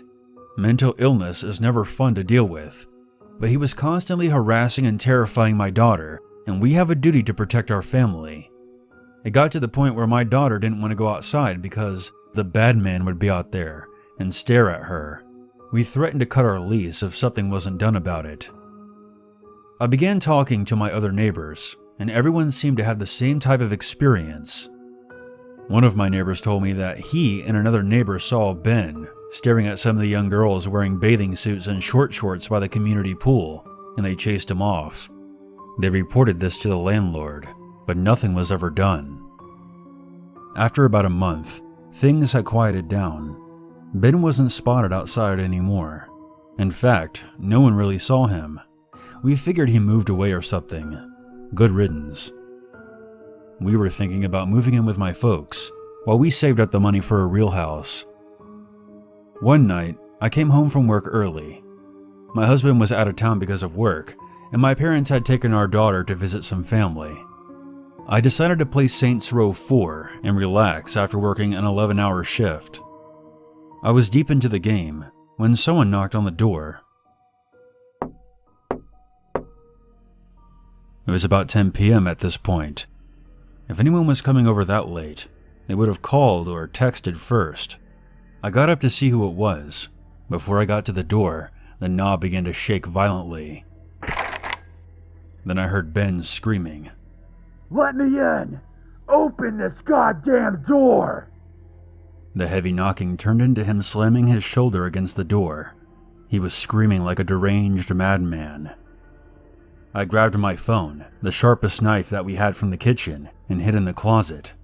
Cliché, I know, but if he managed to get in, there would at least be some distance between us. I called 911, and they said that my other neighbors had called in as well. It was only after I heard the sirens stop and voices yelling outside that I felt safe to come out. I opened my door and saw a cop pinning Ben face down on the ground. The landlord was screaming at the cop to let him go, and he even shoved him. Both of them ended up being arrested. I gave my report, and each one of my neighbors backed up everything I said, and even added in their own experiences. My sweet church lady neighbor called my husband and parents to let them know what was going on, and she even let me stay with her and her family for the night. But after what happened, I couldn't sleep at all. I kept thinking that at any moment I would hear Ben's deranged screaming and pounding from outside. It turns out Ben was a registered sex offender. Rumor has it that the landlord was aware of it, but willingly overlooked it, as Ben's family would slip him extra money as long as he was allowed to stay there. That's why nothing was ever done about his behavior. Makes me sick. Ben really did take meds, but had not been on any of them for the past few months. He tried to tell the cops that our daughter was his, and that we kidnapped her, and that I was having an affair with him. Crazy, right? Last thing I heard, Ben was placed in some institution. I'm not sure if it was prison or a psych ward. The landlord was fired and pretty much chased out of town. Good riddance. We were offered 3 months rent-free for our trouble, but that was ultimately our breaking point. We sold off most of our belongings and moved in with my parents. I'm happy to say that we have a house now, and our daughter is not afraid to go outside anymore. And yes, we checked all of our neighbors for red dots. This story takes place in the early 1990s. I was 10 or 11 at the time. My family and I lived in a rural area near Kansas City. This particular area nowadays is very different from what it was in the 90s. Back in the day, it was a very country-like atmosphere. The road that we lived on was a gravel road, and the traffic was very sporadic. Typically, the only people who drove down our road were people who lived on our street, and there were only a few houses on our street at the time. Across the street from the house that we moved into, there was a large cornfield with a few trees near the road. There were a few other boys my age who lived on our street, and we all thought it would be fun to build a treehouse or a fort of some kind. I was across the street nearly every day, and my friends would often walk to my house and then we would go across the street to play in the fort. Think of that scene in the 1990 TV miniseries of Stephen King's It, where the Losers Club was building that dam in the river outside Derry. Yep, it's just like that. One day, I was across the street with one of the other boys. We noticed that there was a small blue car that would drive up and down the street very slowly. Since our road was very narrow and gravelly, it was not unusual for people to drive kind of slow. But this car in particular was driving extremely slow. I noticed that the driver would look out of his window and just sort of eyeball me every time that he drove by. I saw him at least 2 or 3 times that afternoon, but at the time, I remember thinking that he probably either just was curious about our playhouse, or that he was lost and maybe contemplating about asking us for directions. After a while, my friend had to go home, so I was there all by myself. Not long after my friend had left, I saw that same blue car slowly coming down the street once again, but this time, he came to a stop. The driver just sat there and stared at me for a while. I got this uneasy feeling about him. I knew all about stranger danger, even at that age. I began to feel that something bad was going to happen. My dad's words echoed in my head. If a stranger tries to grab you, you run as fast as you can and you scream your head off. I started thinking about which direction I should take off to. I knew that if I ran in the opposite direction of the guy in the car, I would be running into a cornfield that was at least a mile wide in every direction. If I were to run towards my house, I would have to cross the street, meaning that I would have to go past the creepy guy in the car to get to my home.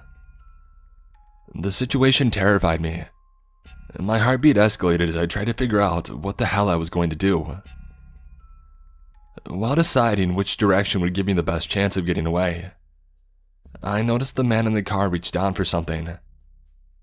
I never did see what he was going for, but something told me that if I didn't start running at that moment, I would be history.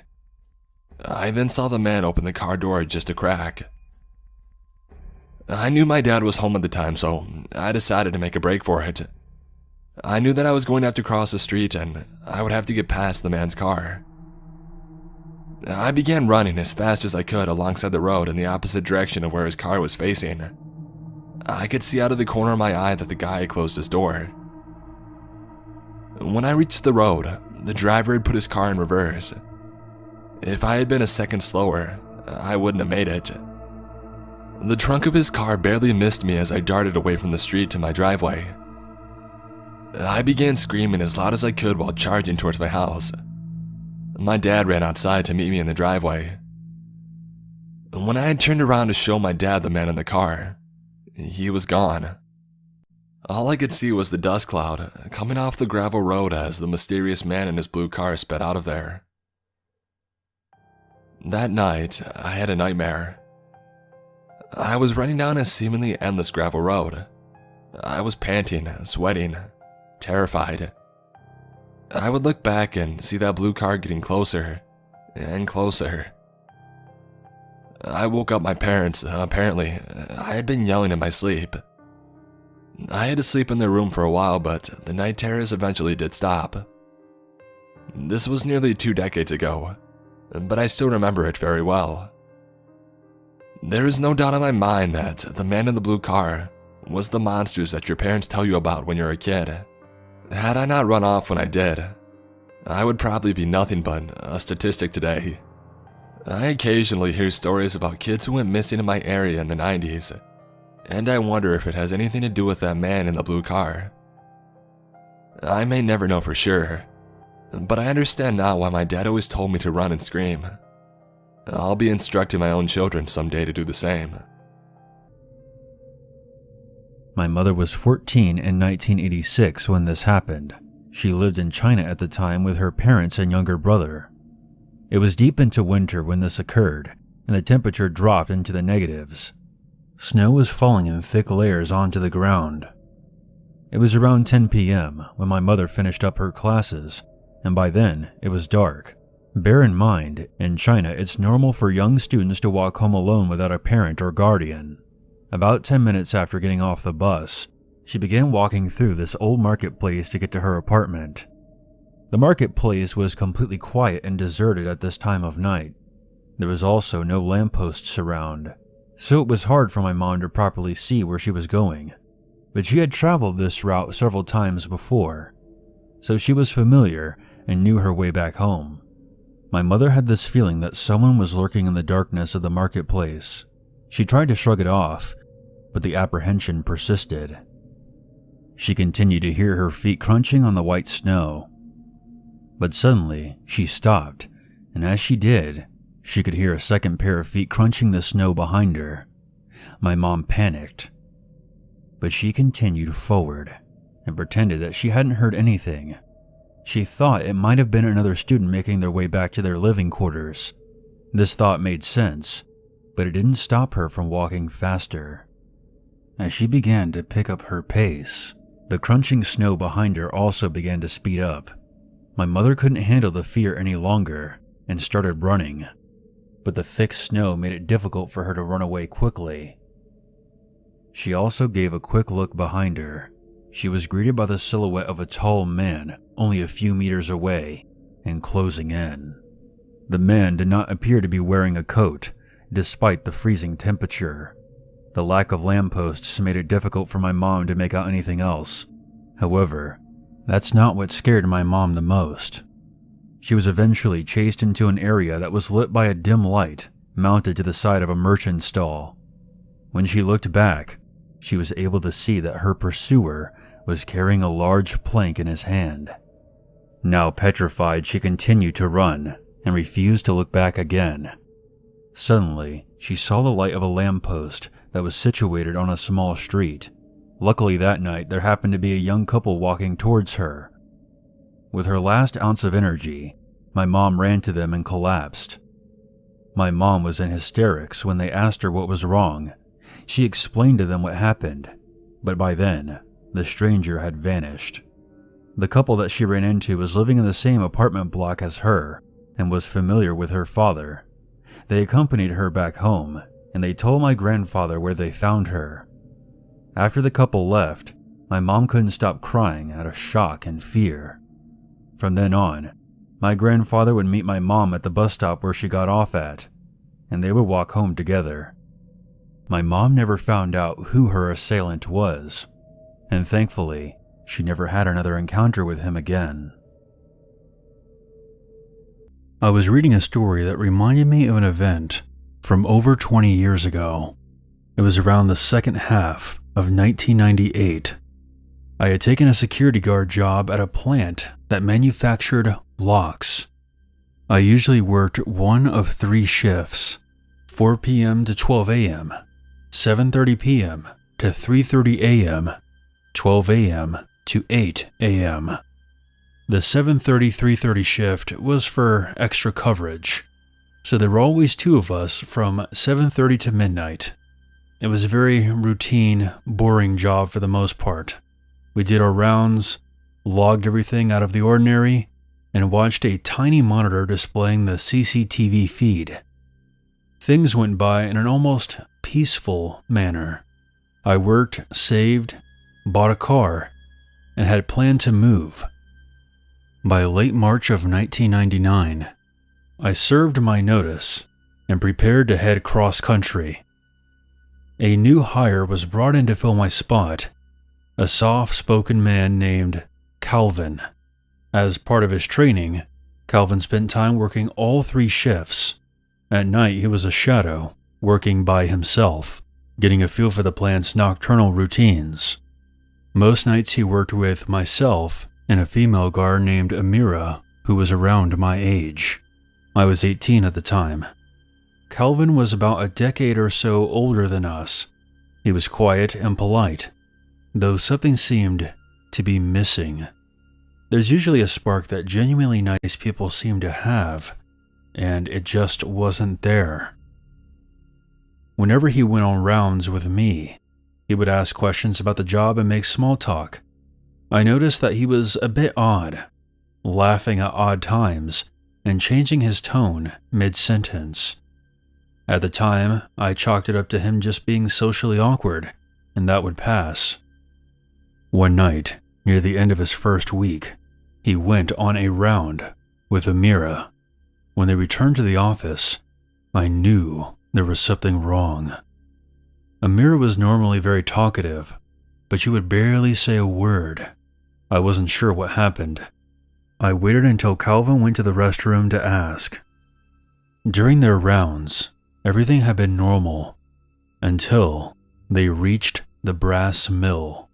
It's a section of the plant that shut down around 6 a.m. There were usually no employees there after that time, and there were no lights on. They were making their way to a checkpoint on a landing atop a flight of stairs when the mood shifted.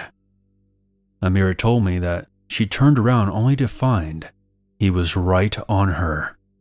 Startled, she backed against the grating at the end of the landing, and he leaned in towards her, his face nearly touching hers.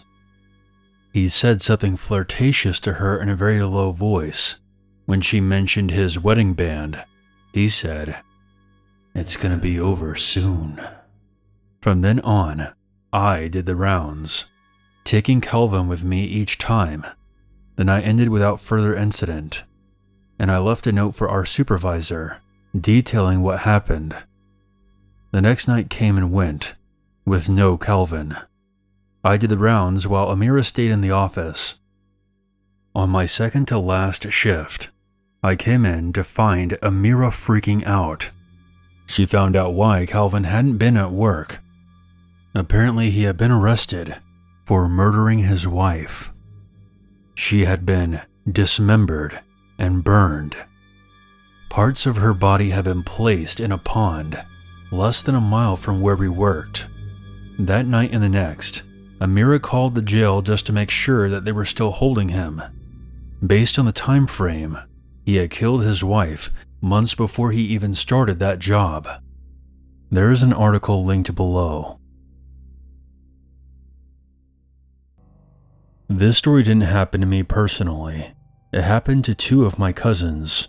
They gave me permission to share this story, so I will be telling it from their perspective. My name is Leah. This story happened in April of 2016. I was 29 years old at the time. I live in Atlanta, Georgia. In April, my cousin and I, who I'll refer to as Kate, wanted to go for a Caribbean getaway. But we didn't want to go to the popular tourist destinations, such as the Bahamas, Jamaica, the Dominican Republic, or Puerto Rico. So we chose a lesser-known island called Dominica. It's a small island located between Guadeloupe and Martinique, with a population of about 72,000. We booked an Airbnb in the countryside, about 30 minutes away from the capital city. The first 2 weeks went well. We rented a car, and the Airbnb was perfect as it was located near a beach. It was the getaway that we needed. We explored the island, visited several waterfall locations, and even made some friends in the village we were staying at. But on the second day of the third week, something horrible happened. One afternoon, we didn't go out and decided just to spend time at the nearby beach with the locals. Later on, when the people left the beach to go home, Kate wanted to go back to the Airbnb, but I decided to stay there a while longer so I could have some alone time. I closed my eyes and laid down near the beach, enjoying the peace and quiet. I must have dozed off because before I knew it, it was dark, so I decided it was a good time to head back. I arrived at the Airbnb, but as I was getting my keys to unlock the door, 2 men wearing masks came out of the bushes and started beating me with batons. One even threw a rock at me while I was down, causing me to scream in pain. Kate came out and tried to defend me, but the men also overpowered her. They ran into the Airbnb and ransacked the entire place. Some nearby villagers saw what was happening and quickly came to our aid, but by that time, the 2 men had already fled. They had taken my laptop, my phone, and my wallet. Luckily for us, our passports weren't stolen. We were both bleeding pretty badly. At some point, I felt like I was going to pass out. The police eventually showed up, and after receiving some medical assistance, we told them what happened. They were shocked. Dominica is usually a pretty safe country. 2 of the villagers drove us to the hospital, which was located in the capital city of Roseau. We had to stay in the hospital for a while because our injuries were so bad. We even had to change our return flight. Thankfully, we got out alive. As far as I know, the 2 perpetrators who attacked us were never caught. This event has forever traumatized Kate and I. However, I still like Dominica and would love to go visit there again someday. But next time, I'll be a lot more cautious. A few years ago, I was working at a pizza chain in my local town of Ocala, Florida as a delivery driver. Those who are familiar with Central Florida will probably know what I'm talking about. Rolling hills, flatlands, springs, swamps, you name it, Ocala had it all. I was 25, but I made damn good money doing it as rural families were generally more wealthy than most. I had worked at many other places before, both local and chain, but I favored local businesses more. I'd also like to note that I'm a firm believer in God and thank Him till this day for saving my life. One night I was working and I had an order of 5 large pies to deliver. People don't normally order this much amount of pizza around here, so I could only assume it was a party of some type. My boss wrote down the address for me, and it was on the more busier side of town. This made me feel comfortable, as I typically don't like delivering to rural homes far apart from each other. I'm still not sure why, but that's just how it was. That being said, I do the delivery and drove over to the address, which took me to an apartment complex in town. I had never seen this complex before, as I normally don't go over to the center of town, but I guess it was nice to do deliveries at different locations. I grab the order and go up to the apartment and knock on room 104. This will be important in the story later. I was greeted to a younger guy, I'd say a little younger than me, as well as another guy who appeared to be the same age. Order for Caleb? I said. Without even saying a word, one of the men takes the pizza from me while the other said in a very blunt voice as to how much it was. I tell them the total came out to be $60.83, and the 2 just look at each other in confusion. One of them spoke up, giving me the side eye as he said that wasn't what he was told over the phone. "Oh, let me double check. Maybe I made a mistake," I said. Okay, so I obviously knew that this had to be the correct amount, as my boss makes us triple check all details, so I knew I had this right. I read over the receipt just to be sure, and lo and behold, I was indeed correct. I showed them the receipt for proof, and that's when I see one of them nervously looking around while the other is just staring at me. The very second I was about to say something, one of the men pulls out a gun and points it at my head. At that point, I couldn't even speak or begin to form a sentence for that matter. The kid with the gun says in this really raspy voice to hand him my wallet, keys, and phone or he won't hesitate to pull the trigger. I very nervously said okay and slowly reached into my pockets for all my belongings he requested and handed them to him. They then tell me to come inside slowly and to sit down on one of the chairs by the kitchen table. I comply and walk over to the kitchen where one of them sits me down and proceeds to tie my hands with duct tape. I was pretty much screwed at this point as I couldn't go anywhere as they had the keys to the company car and they sure as hell wouldn't give them back. One of the guys opens my phone and starts to go through it, deleting anything he could find. At one point, I see him land on a picture of my girlfriend, which shocked me to my core. Just a year ago, my girlfriend died in a fatal car crash, and I had photos of her on my phone to keep as memories. Hey, please don't delete those. They're the only thing I have left to remember my girlfriend. However, they didn't seem to care and actually ended up deleting them purely out of spite. I'll admit I got teared up a bit seeing them do that and didn't know what else to do other than to just sit there and watch. I remember sitting there just wondering as to what the hell these people were gonna do to me, and I almost threw up. All the while, I'm praying to God I make it out safe and to let me go from whatever this was. I'd say I kept asking them what they wanted from me several times before one of them just demands for me to shut up. Now, this is the part where things take an unexpected turn. As they were going through my phone while also counting the money in my wallet, we all hear the sound of a window crash in one of the rooms of their apartment.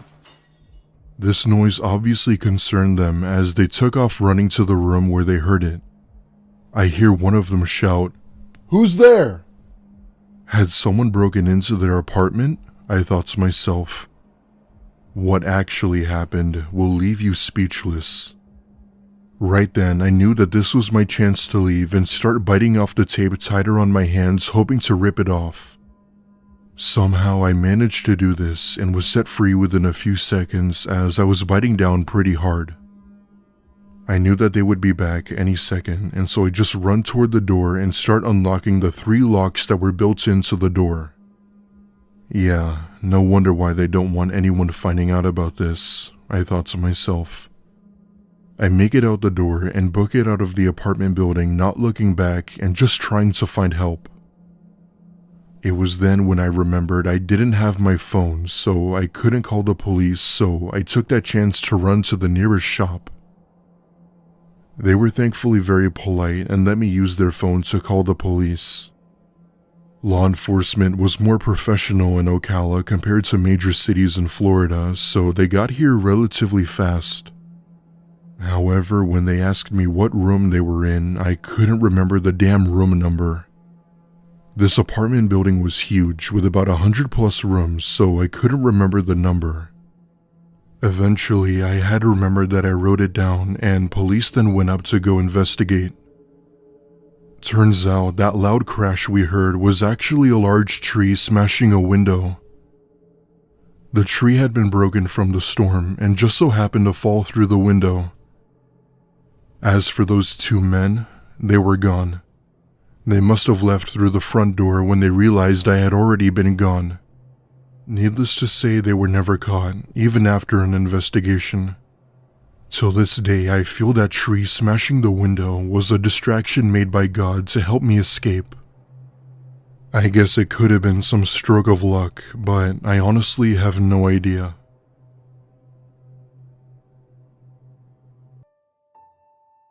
I'm a male, currently 22 and in college going for my bachelor's. I have a part-time job at a hospital, but I also did DoorDash on the side to earn more money. This happened last week during one of my delivery trips, and it's by far the creepiest thing I've ever experienced in my 2+ years of DoorDash. I was out one night with my friend during the middle of the week looking for any orders we could take. Since it was 11 p.m. on a Tuesday night, there weren't many places open besides fast food. My friend had come along with me as I liked the company, and let's face it, driving alone sucks. Eventually, I get a few orders here and there until I got one that was a little ways away from my normal delivery radius. It was about a 25-minute drive, but at the end of the day, it meant more money in my pocket. Whoever it was ordered from a nearby McDonald's, which was expected at this time of night. That said, I retrieved the order, and before I knew it, we were already halfway to the destination. My GPS led us to one of those terrace homes that always seemed like one big townhouse that you would commonly see. The customer had noted that they wanted it handed to them, which I sort of hated if I'm being honest. Most people would prefer if it were left at the door, but I guess not everyone is the same. My friend and I grabbed the order and started heading toward the door. However, as we were getting ready to ring the doorbell, the door immediately opens where we were greeted to a younger-looking Asian man. He appeared to be in his late 20s or early 30s and was absolutely stoned. However, he was still stable and was able to make conversation with us, and he actually seemed pretty cool at first. He asked us how our night was, how old we were, and where we went to school. You know, casual small talk questions. Granted, he had somewhat of a small accent, but we could still understand what he was saying. After about a good 5 minutes of chatting, we hand him his order and he just puts it on the table next to him and says something we didn't expect. Still stoned out of his mind, he asks us if we'd be interested in having a beer with him. I look at my friend and he sort of just shrugs and says sure. Normally I'd say no, but seeing as to how chill this guy was, we didn't think anything of it. We walk into the house and he hands us each a cold beer and proceeds to start up an actual conversation with us, mostly about his life. At one point, he gets up and tells us to wait as he says he has to step out to take a quick phone call. The man steps into another room and shuts the door behind him. So there we were, just chilling while talking to my friend when I hear the man speaking Japanese in another room. Now, my stepmother is from Japan, so while I understand a fair bit of Japanese, I don't speak it. So I hear him talking but pay no attention because it's rude to eavesdrop and all. That was until he said something along the lines of, "The people in my kitchen won't find out." That's when my ears perk up. To put it simply, he was basically talking to someone on the phone and how he was planning on keeping us silent just in case. That was enough to quietly tell my friend what was going on and that we had to leave. However, as we got up, he comes back out and sees the look on our faces, and it was at that point where he had caught on. His face went from a friendly smile to a disappointed look as if he knew we had hurt him. I tell him that it was nice to meet him, but that we had to go. He said nothing and just watches us as we walk out the door, not saying a word. As soon as we start the car, we see him come out of the house waving a gun like a madman. He fires 2 shots into my front fender of my car before we hightail it out of there. All the while, my friend is crying as he swore a bullet ripped through his seat. We drive for about 10 minutes before I call the police to explain my situation. After giving a description of this man to the police, they had sent in squads of police units to the address. Turns out, this guy was a member of the Japanese Yakuza and was wanted for murder and importing illegal goods into the US. He used an alias for about 4 years and was somehow never caught. I don't know about you, but encountering a mafia member is probably the scariest thing that can happen to anyone. Shortly after entering his home, they had ended his life on the spot. For starters, authorities had found several files on his computer and even found drugs and weapons inside these crates he had locked away. All of these things were obviously highly illegal, and police even went as far as locking down the whole neighborhood. I'm not sure why they did this, but I guess that's just how these things work. The craziest thing about this is the fact that I fed him his last meal. That still bothers me for some reason till this day. My name is Alex, and this happened just yesterday late last night with my girlfriend. For a very brief 4 months or so, I worked as a delivery driver for a few food delivery apps at the time, mostly being active on Uber Eats and DoorDash, as those were the ones that tended to be more popular. I didn't expect to make big money from this side hustle, but it helped with other small things like groceries and utilities. I live in the suburbs of LA, which is a very crowded part of the city, so deliveries were usually quick and close. Anyway, this happened last night while my girlfriend and I were doing deliveries. We had just gotten home from a friend's party, and while most people would be exhausted, we were surprisingly still active. Not knowing what to do, my girlfriend and I decided we'd go out and do a few deliveries just to have some us time. Being in the car with a loved one always felt like a special sort of vibe. Anyway, almost immediately, someone requested a large order from a local Wingstop, and I was the one who accepted it. Big orders usually meant that the customer would have to tip more, aka more money for me. We drive to the location, and I tell my girlfriend to wait in the car while I go get the food. Now, Wingstop usually takes a bit of time before the order is ready, which meant I had to wait a few minutes. Once the food had been done, I grab it and start heading back to the car when I see my girlfriend is stoned as a statue. She's sitting in the front seat with her eyes wild and had a look of fear. At first, I was confused as to why she was like that and motioned for her to roll down the window while asking her what the hell happened. She slowly flicks the button and tells me in a shook voice to get in the car. I do just that, and we drove over to the destination while I continued to ask what was wrong. After what felt like forever, she finally tells me everything, and what she told me made my stomach drop. As I was inside the restaurant waiting for the food, my girlfriend had been on her phone texting a friend when she looks out the window. Practically hovering over the window was a very large and tall man who looked to be at least 6'7".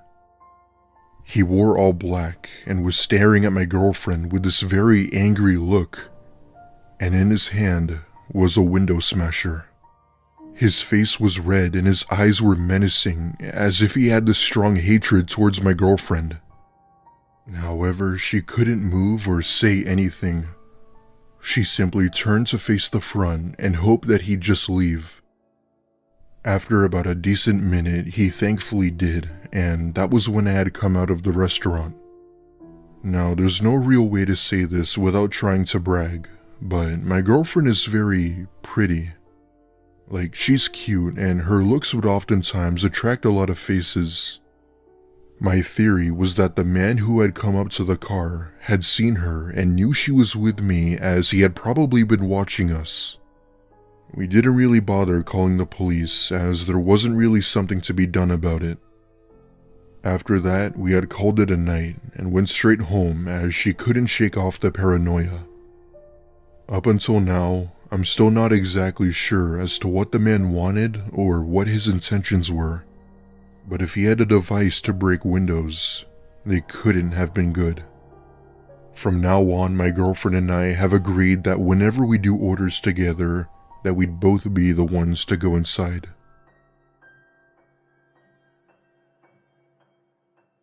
I'm a male, and I was around 8 or 9 when this happened. Obviously, I don't remember much since I was a kid, so I had recently asked my mom what she remembered about that day. My mom was taking my sister and I to see a movie. We had decided to stop at McDonald's to kill some time. A strange guy wearing a purple suit had followed us in and had sat at a nearby table without ordering anything. After we finished eating, I had got up to go clean up my retainer in the bathroom sink.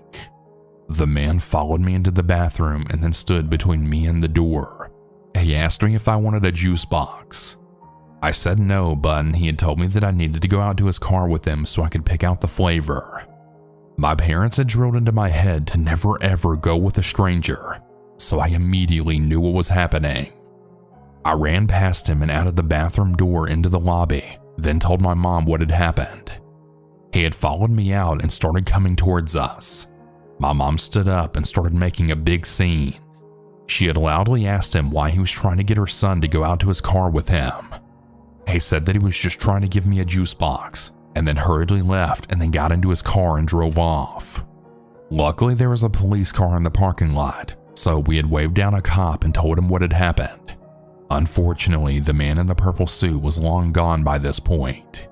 I had forgotten most of what had happened before and after the incident, but I still vividly remember the terror I felt being alone in the bathroom with him blocking the door.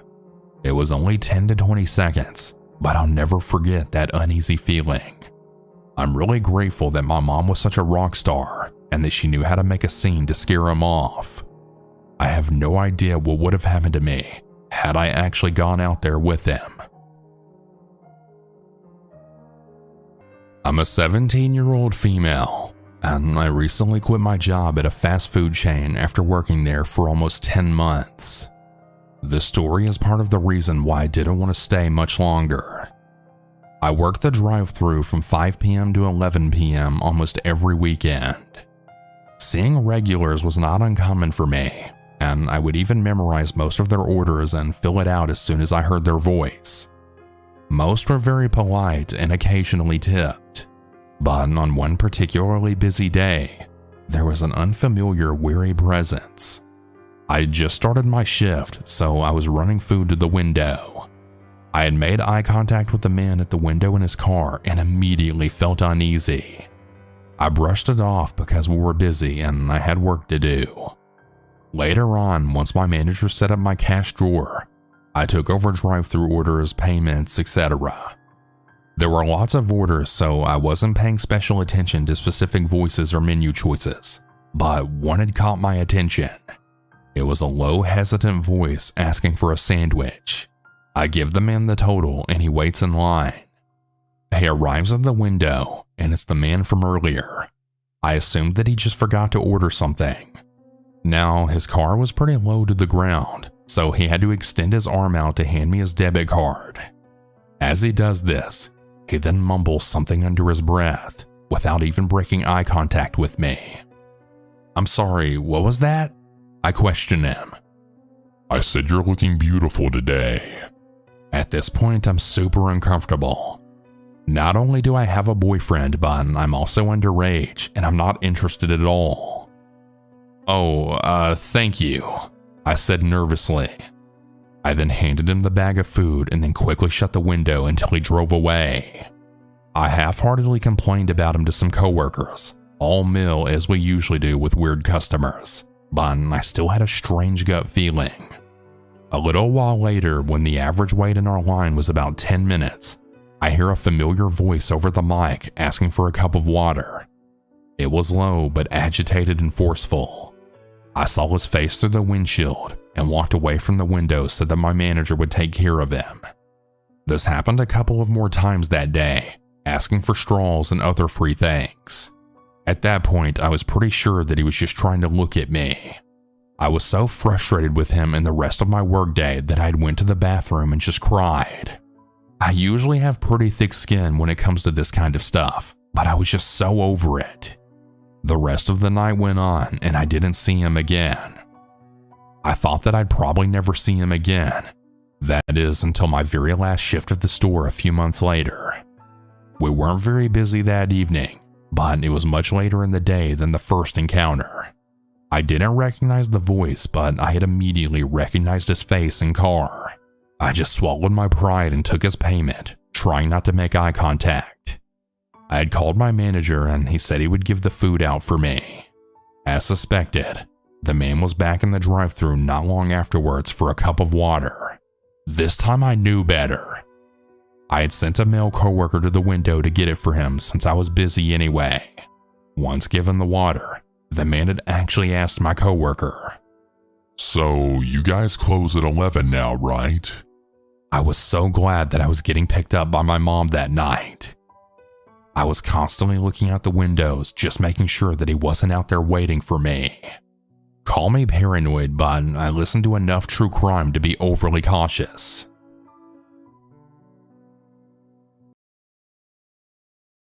This story is told in the perspective of a female. This happened to me a few days ago on my way home after a long and busy day at work. I work right smack in the middle of downtown Salt Lake City, and I lived in the suburbs, so it was a long drive back home.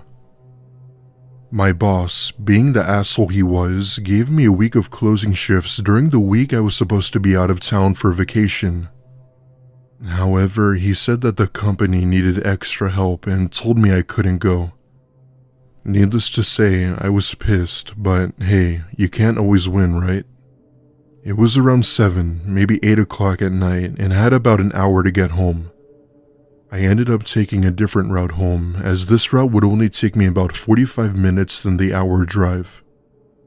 Seeing the fact that I was dead tired and just wanting to go home, I decided to take the route. According to my GPS, I was about halfway home, listening to my music, when I hear my car start making this rattling noise. I cussed myself as this noise continues, causing my car to come to a complete stop. Thankfully though, the road was empty, as no one ever used it at this time of night, but that obviously didn't solve the car problem. For context, I drive a 2003 Honda Civic, aka box, which always had problems with it. I'm only 19 and my job doesn't pay enough for me to afford a new car. I work 20 hours a week, making $15 an hour, so it was the only thing I could afford. I pop the hood and take a look at the car to see that my car battery was full of corrosion. Out of anger, I hit my car, knowing that I'd have to call a tow truck, which could be a mission seeing how far I was from the city. That being said, I called AAA, but they said it could take a while to send someone out due to the distance. Alright, whatever. I guess I didn't have a choice, right? Needless to say, I bite my lip, just waiting inside my car for the tow truck to come. After a while, I started to notice how alone I was on this road. It was dead silent, and all I could hear were the crickets from the woods. As I'm playing a game on my phone, I look in my rearview mirror and see a pair of headlights approaching me from the back.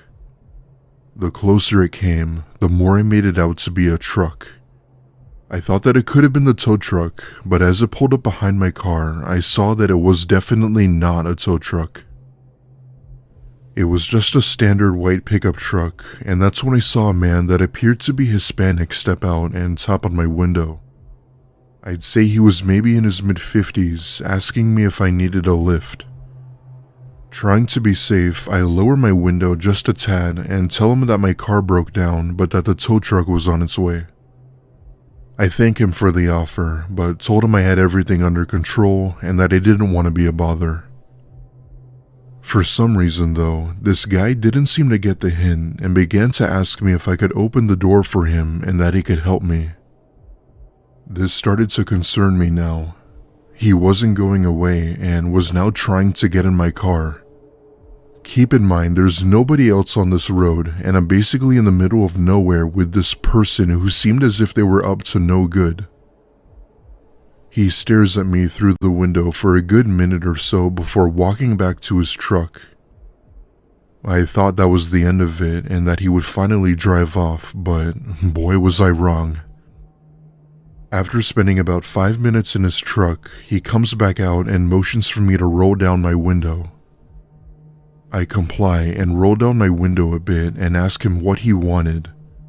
This time in a more annoyed tone, as I didn't want anything to do with him.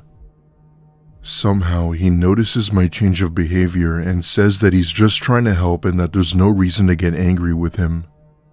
I tell him that I didn't need help and that the tow truck would take care of me. He then goes on to explain that he had a pair of jumper cables in his truck and could easily get my car started. At this point, I see yet another pair of headlights coming from behind me and instantly recognized it as the tow truck.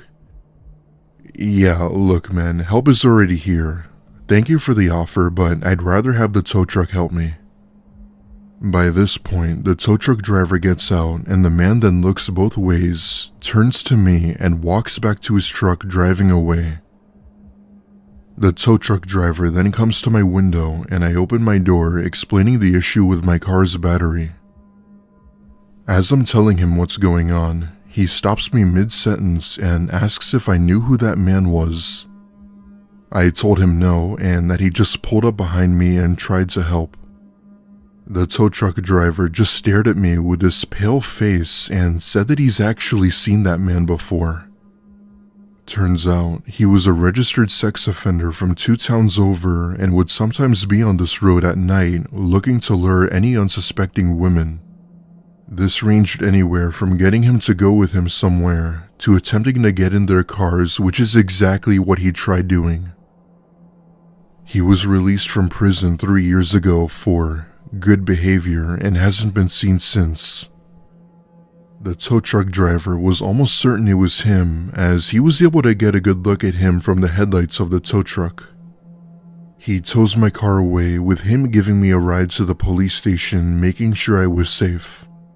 I couldn't give an accurate description to the police, other than that his truck was white.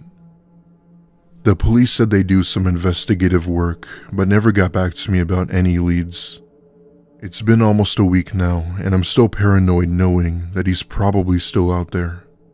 Had I been that dumb or naive to open my door or window for him, God, I don't even know what he might have done.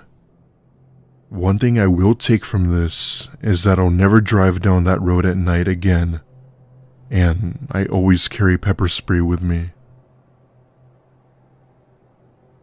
This story is a bit short, but this is seriously one of the creepiest moments of my life. I'm a 26-year-old female and I was driving home from a friend's birthday party one night. I live in a very rural area of Tennessee, so there's a lot of hills, forests, and flatlands throughout most of the state. Anyway, on this particular night, I was driving through I-81 between Knoxville and Bristol. It was around 2 a.m. on a weeknight, so there were no other cars on this road other than mine. Now, whenever I'm out late at night, I always remember to have my nighttime coffee. This night, however, I didn't have my coffee, which caused me to become exhausted while behind the wheel. So there I am, driving for about 25 minutes when, out of nowhere, something jumps out onto the road from the trees. This scared me to the bone, causing me to let out an oh shit and brake hard. It looked like a person, to be honest, who just straight up jumped in front of my car as if they were trying to get hit. I only caught a glimpse of them and tried to see if I had ran someone over. I was ready to give this person a piece of my mind and got out of my car to see not a soul in sight. I was seemingly the only person on this road, and right then I started freaking out, wondering what the hell just happened. After taking a few minutes to compose myself, I get back in my car only for it to not start. I tried starting the engine several times, but nothing I did ever made it work. Long story short, I called a tow truck to give me a ride, and it took about a month to get my car back up and running. Till this day, I'm strongly convinced that whatever I had seen was completely paranormal and was the reason for my car dying. So, I'm a 25-year-old male, and this happened just last year in the summer. I was on a road trip from Albuquerque, New Mexico to Los Angeles, California. The reason for this trip was to visit my old friend from my childhood who I hadn't seen in years. Moving away from one of your best friends is enough to make anyone feel lonely and sad. His name was Jason, and we had been good friends ever since I could remember. I had only saw him once a year when I had time off from work, so this trip was very important to me. If I remember correctly, I was driving down a long stretch of road somewhere in Arizona when my car suddenly dies out of nowhere. Being rightfully pissed off, I hit my dashboard while trying to get the damn thing to start. Eventually, I get out of my car and open the hood. My car's battery had been covered in battery acid and had spread throughout the other components. I was stuck on an empty road in the middle of nowhere with nothing but desert and cliffs. I take out my phone to try and get a hold of Jason to see if he could come get me. When we were younger teens, we'd always have this little slogan when trying to reach each other. It went something along the lines of, "So-and-so, do you copy?" And I repeat the catchphrase, attempting to reach him. "Hey Jason, do you copy? I'm in a bit of a pickle here." However, signal around here was basically non-existent, so I had no other choice but to walk to the nearest town. All the while, I'm still trying to reach Jason, but there was no luck. About 15 minutes into my walk, I look behind me and notice two headlights in the distance getting closer and closer.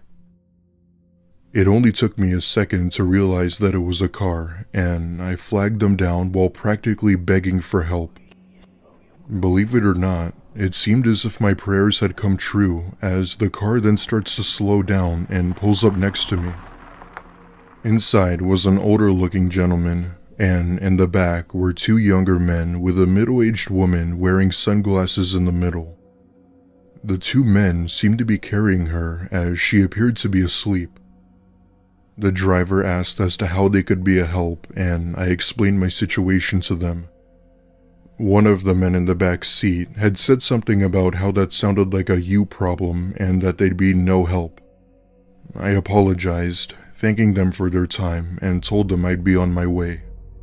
However, that's when I noticed the woman in the car. She looked slumped over and just appeared to be out of it. I then asked in a direct tone to the driver, "Everything alright with her?" He then looks at the men, looks at me, and says, No, she's dead, but why is that your concern?" One of the men in the back take off her sunglasses, revealing her face. The second I saw her face, I can now see as to why she was deceased. Her lifeless body limped over the two men with her mouth hung open as if it had been broken. The driver then looks at me and says 6 words that have haunted me ever since. Calling the cops would be a mistake. I then back off and start running back to my car as the other car sped off until they were too far to be seen. Thankfully, my car willingly started back up again, where I was able to go to the next town and get a new battery. I obviously did inform the police about my encounter and gave them an exact description of the men. Up until now, however, there have been unfortunately no leads as to who might have been responsible. In the end, I did get to see my friend, and nothing happened again while on that trip. There are truly some sick and twisted people in this world that we just have to live with. It's unfortunately a harsh reality of life. Hey everyone, my name is Dennis Blaze. I was around 17 when this happened. And to give you an idea of how long ago this took place, I am now 43 years old. I grew up in a small town across from Seattle during the late 90s. At the time, there was maybe a total population of 6,000 to 7,000 people. The town didn't really have a whole lot of things to do. One night I was hanging out with my 3 friends, who we'll call Gary, Mark, and Rob. We all got bored of just sitting at home, so we decided to go for a drive. We stopped to eat at a McDonald's before continuing our aimless endeavor. We had been driving for about 15 minutes after we left the restaurant. It must have been about 10 p.m. at this point. My vehicle was a '92 Ford Probe. Mark rolled down his window. I didn't think anything of it at first. I just figured he needed some air. We were descending a large hill when I saw a pair of headlights in the distance. The lights got closer, and I saw that it was a semi-truck, but it wasn't hauling a trailer behind it. As the semi-truck was approaching, I could see Mark sitting forward. I wasn't sure what he was doing. I then saw him throw something at the truck as it passed. "What the hell are you doing?" "Relax, it was just a sweet and sour packet from the Nuggets." I was annoyed, but I didn't think anything would happen. We got to the bottom of the hill. When I looked into the rearview mirror, I could now see the headlights from the semi-truck barreling down the hill, rushing directly at my car. Holy shit. Everyone in the car turned around at once. I think you just pissed him off, Mark." I quickly found a driveway to turn around, then raced back up the hill as fast as I could to gain some distance from the semi-truck. When I got to the top of the hill, I turned off all my lights, and everyone in the car told me to turn down this side road that was pitch dark. I could barely see a thing, but I decided to go for it. I then turned the car back around before putting it in park. We thought it would be a good idea to wait for a few minutes before heading back to my house.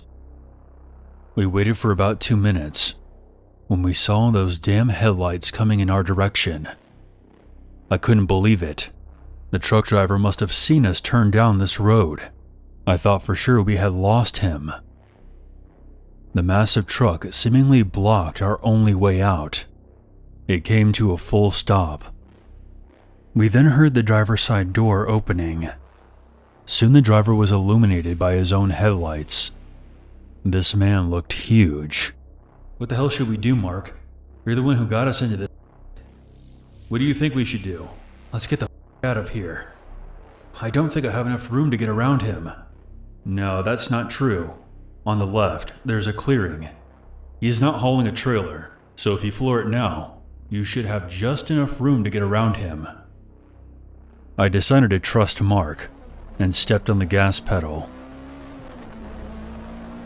I narrowly missed hitting the man. I remember him angrily shouting at us as we zoomed past. Who knows what he would have done if he got his hands on any one of us. Mark turned out to be correct. I had just enough room to make it out of there, and I floored it all the way back home. My parents were at the casino that night, and they weren't going to be home for at least a few more hours. We locked all the doors and closed the curtains, checking every couple of minutes for any headlights. When we were convinced that we were no longer in danger, we all had a good laugh about the whole situation. It was crazy. I told Mark he's no longer allowed to eat chicken nuggets again. I'm glad we all made it out of there safely. But I'll never forget the fear I felt when I was staring down those headlights on that dark road. About 5 years ago, I was driving back home from work late one night. I worked at a restaurant/bar at the time and often worked very late. So it was past midnight when I was finally going home and driving my Honda Accord. I lived with my parents during this time in a neighborhood about 10 minutes from my job. So after leaving work, I got onto the roads, which were very quiet, as they often were in the late night hours. It was a huge difference from when I would go to work and there would be lots of cars on the road, to when I would drive home and there would be basically nobody. So within probably 2 or 3 minutes of driving home, I did notice a car behind me. When it started following me though, I had no idea. I kept driving home and was realizing that the car behind me was turning wherever I did. Soon, I was very suspicious that I was being followed. I was never quite 100% sure though. I thought maybe it was a neighbor or something. There are many other houses in the neighborhood. Still, I was suspicious by it. Soon, I had made it to the street where my parents' house was. I turned onto it, and the car behind me did the same. I actually thought about driving around the block or turning around, but ultimately, I drove to my house and pulled into the driveway. I remember being really nervous as I was pulling in that the car would as well, but it didn't. Instead, the car kept going down the street. I felt much better, and then got out of my car and walked inside. By now, my parents and sister had long gone to bed upstairs. The lights were off inside the house, and it was very quiet. I went into the kitchen to make some ramen noodles or something like that. I was very hungry and wanted something quick to have before bed. As I was waiting for the water to heat up though, I casually walked around a little. I went into the living room and glanced out the front window. That's when I noticed a car driving extremely slow down the street. And I further noticed that it was the same car that had seemingly followed me all the way home. Now I was very suspicious. I continued to watch out the window. The car then turned and parked on the side of the street just past our house. I heard the engine turn off and then watched the driver's door open and saw a man get out. He then started walking towards our front yard. That's when I jumped back from the window so that he wouldn't see me. I went back into the kitchen and just hoped that this guy wasn't going to try to break in or something. Seconds later though, there was a knock at the front door. My heart started racing. What could this guy possibly want? Several moments went by, and he knocked again. I slowly walked into the living room and went to a window. When I looked outside, I saw the man walking away from the front door, but he wasn't going back to his car.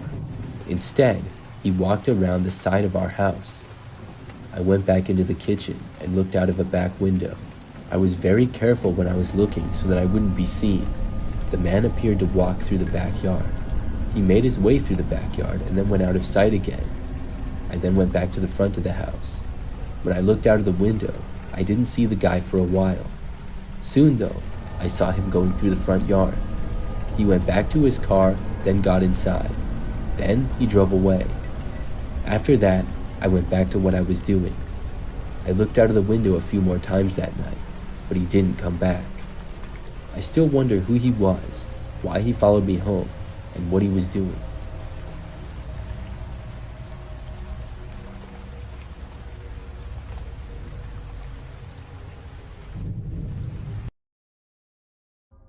Back when I was 18 years old, for about 6 months, my boss drove me to work. I know that may sound a little weird, but I didn't get a license yet, and he knew my mom. It also helped that he lived about 2 minutes from my house. It was just a weird situation, and no matter how I try to preface it, I just know that it sounds weird. Most mornings, the drive to work was uneventful. We'd usually get to work at around 6:30 a.m., and neither one of us would talk in the car. He was usually hungover, and I just wasn't the talkative type. I'm a quiet person by nature, but I was even quieter back then. One day, we had to go to work at 3 in the morning for inventory. My boss decided it would be good to show me, so I got up extra early for that 3 a.m. shift. On the way into work that morning, my boss said that he wanted to grab some coffee at the gas station since it was the only place that was open. When we parked, as he was getting out of the car, he told me that he was going to hit the restroom as well. I just nodded and decided to wait in the car. I was exhausted from staying up way too late playing video games, and I was planning on just resting my eyes until we got to work.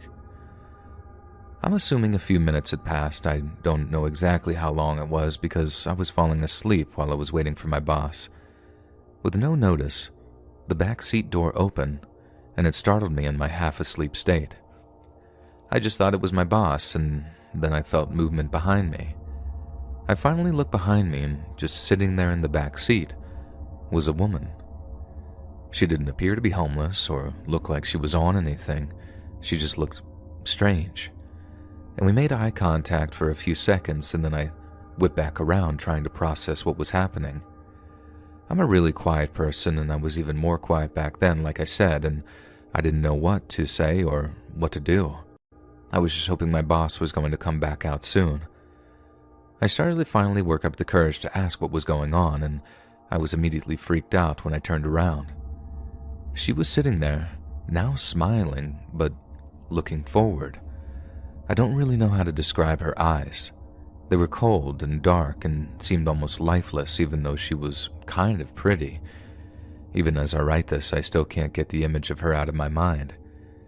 It had probably been about 30 seconds since all this started, and I finally uttered my words when I asked her, "Hey, is everything okay? You know this isn't your car, right?" Instead of answering with words, she just started to scream erratically. It was so erratic that it was shaking the entire car, it felt like, or maybe just my head. I jumped back just out of panic, confusion, and shock, and I saw my boss walking out of the gas station. I just dove out of the passenger side door and shut it behind me. My boss was confused and asked me what the heck was going on, and I just pointed to the woman in the back seat of his car. We both just stood there, almost in amazement and disbelief. She was still screaming, shaking and rocking back and forth. We could physically see the car shaking from her wild movements from inside the car. My boss approached the back seat where she was sitting, and as he grabbed the door handle, she put both her hands on the window, and I kid you not, started to hiss and growl at my boss. He said, "Nope," and walked back towards me. I was standing probably 10 feet away at this point.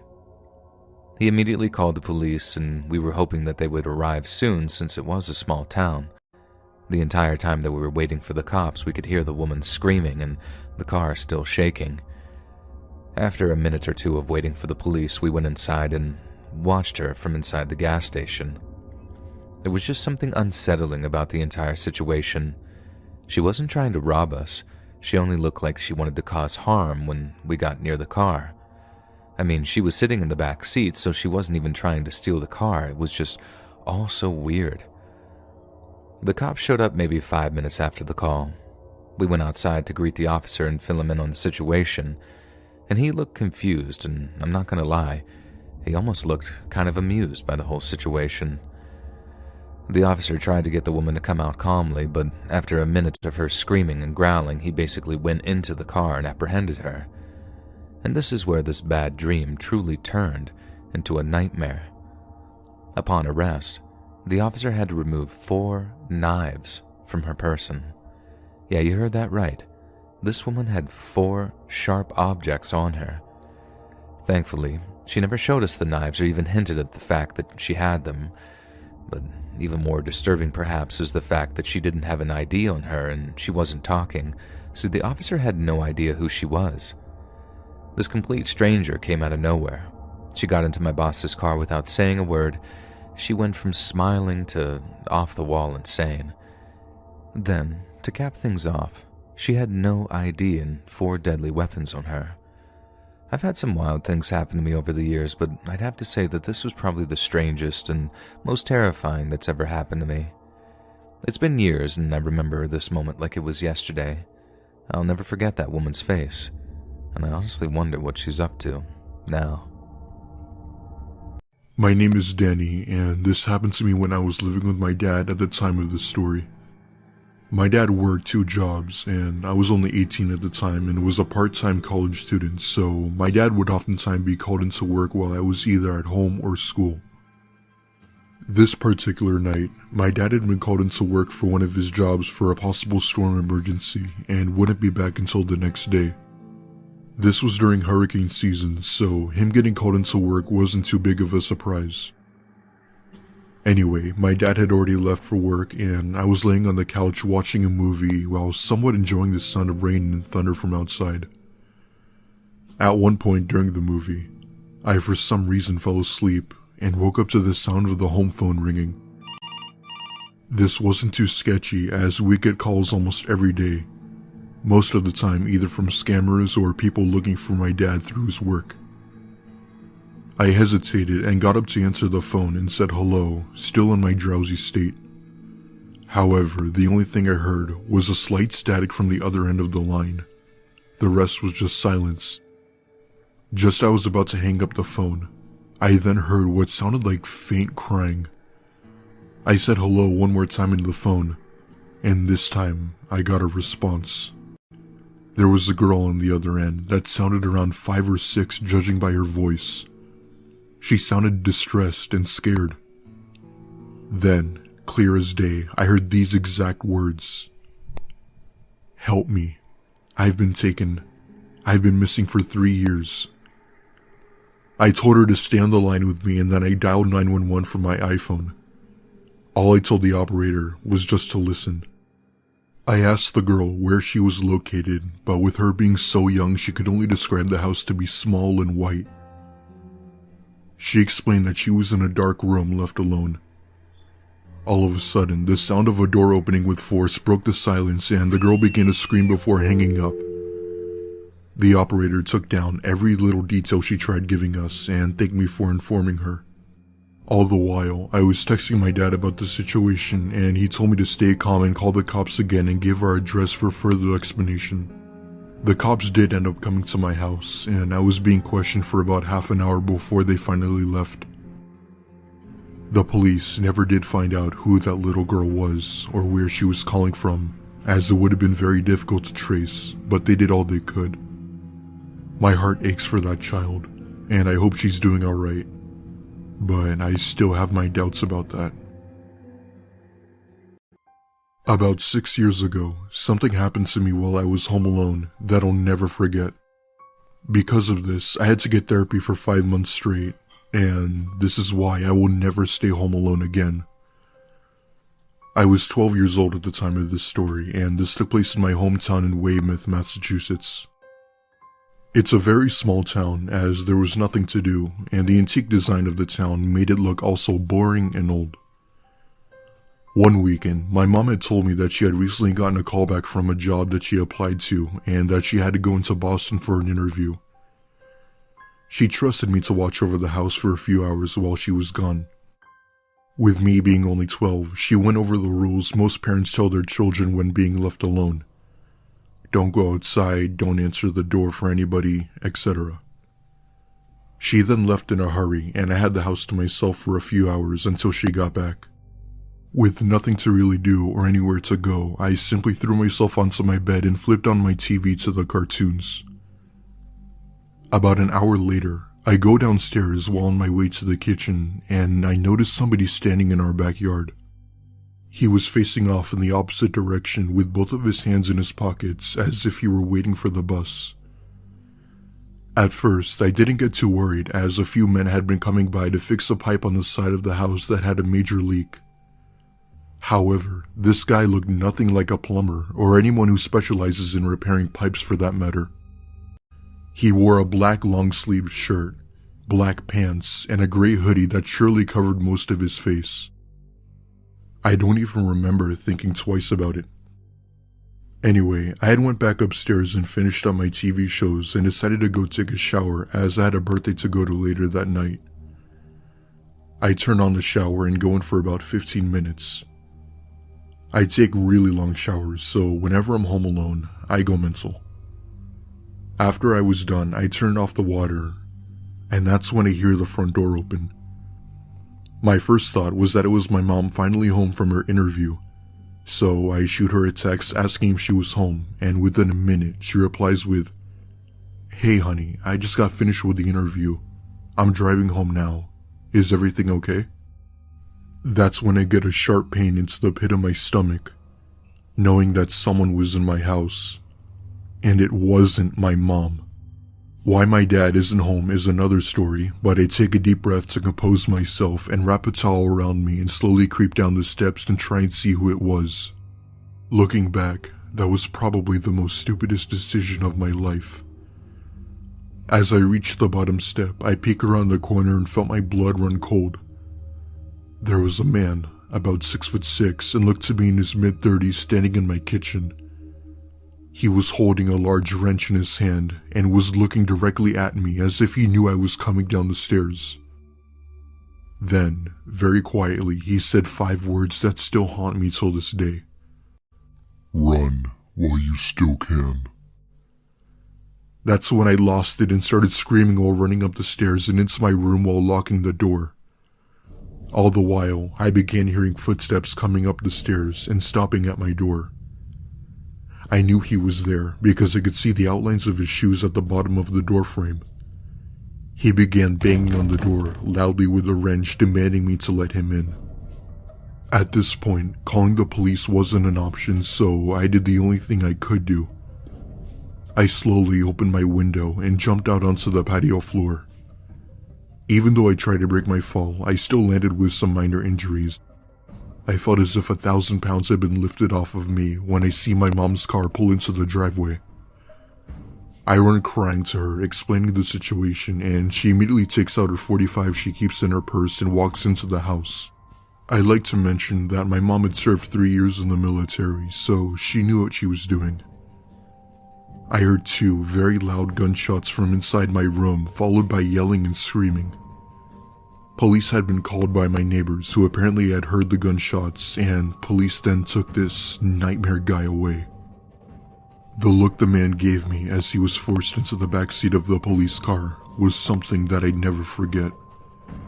It was a look of pure hatred and anger, like the first thing he would do once he got out of jail would be to come back for me. We had since moved out of that house a month later due to the constant paranoia I was having, which eventually made me have mental therapy as previously mentioned before. I don't know what the man's intentions were, but if he had a wrench with him, chances are he was probably planning on doing a lot more than just robbing us. This happened on my 23rd birthday. I'm now 45. I live in Michigan, and this happened early January. I was prepping for a night out with my girl and cleaning up since we normally have parties at my house. My son was home since I was dropping him off on our way out. He was 4 at the time, and I was a single mom. I went to take out my trash, and I'd left my door open a small crack since I was heading out soon. Big mistake. Keep in mind, this was not the best area. I had then heard my son say, "Mom, someone's here."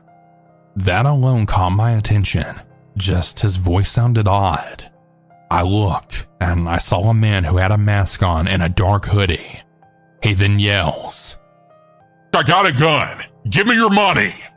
I had literally just got paid on this day, so my first thought was to distract him. My purse was in my dining room downstairs, but I told him it was upstairs. I lived in a townhouse at the time. He grabbed me by my shirt and ripped off my chain. Well, that pissed me off, and at this point I had not seen a gun, so I said, which looking back was a terrible idea. We fought, and he got some good blows on me, but so did I. My son was now screaming and crying at this point. My front door was still open, so I pushed him as hard as I could, and he literally went flying out the door down my front stairs. I then ran outside just screaming and yelling for help. A cop happened to drive by, and he asked what was going on, so I told him, and he took off. It was winter, so they tracked him down and caught him. He went to jail, but he didn't really do any serious time. He was released about a year later. I was walking into a grocery store when I had seen him. My heart stopped, and I immediately grabbed my son and walked out. I followed up with the court, and they claimed that they had sent me a notice, but I never got it. About 6 months later, he was on the front page of the local newspaper as he had killed someone, and he's now serving 55 years. If they would have put him away for what he did to my son and I, a life might have actually been saved. I do still check on him occasionally just to make sure he's still locked up. I was street smart, but this put me on edge for years. I would sleep with a knife in my front door until I met my husband, who finally allowed me to relax and trust again. I'm still so grateful to him. Thank you all for taking the time to listen to my story, and please stay safe. This story happened almost 15 years ago when I was about 4 years old, and although this occurred when I was quite young, the images from this experience are permanently planted in my mind, but a few of the details are hazy. Now, to give some background, my family and I lived in a nice suburban neighborhood about an hour outside of Chicago. On this particular day, I would be in the care of my then 15-year-old sister and her best friend, while my mother would be running the store. She gave us the normal safety talk and made it clear we were to not go outside. She then departed to the store, and my sister and her friend, not even 5 minutes later, suggested we go on a walk around the neighborhood. I remember distinctly my sister then opening the garage door, seating me in my bright pink kid's Jeep, and we began our walk around the neighborhood. We lived in a cul-de-sac and primarily retired community kind of neighborhood. We began going around the block, my sister and her friend having a blast and rebellious behavior as they saw it. Now, I remember that we then turned the street and continued through the neighborhood. We made it about a quarter up the street when we then saw an older woman walking towards us about a football field length in front of us. We all stopped dead in our tracks. She was wearing a long tan coat. My sister and friend gave each other a look, and we sat stagnant there in place. The woman then being ahead of us held all three of our young girls' attention. After only a few seconds since noticing her, she then realized that we saw her in turn. Within less than a minute of catching her gaze, she then began charging us, yelling at us down the sidewalk. My sister grabbed my pink Jeep and her friend, and then held me in her arms as we ran through backyards being chased by this woman. We made it to our backyard, and we ran inside our back French doors as quickly as we could, immediately locking the set as we scrambled inside. We then heard a bang. We all then turned to see a large man, tall, broad shoulders and built, leaning against the back door staring at us, looking upset that we had locked the door. This is the point in time that my memory turns hazy.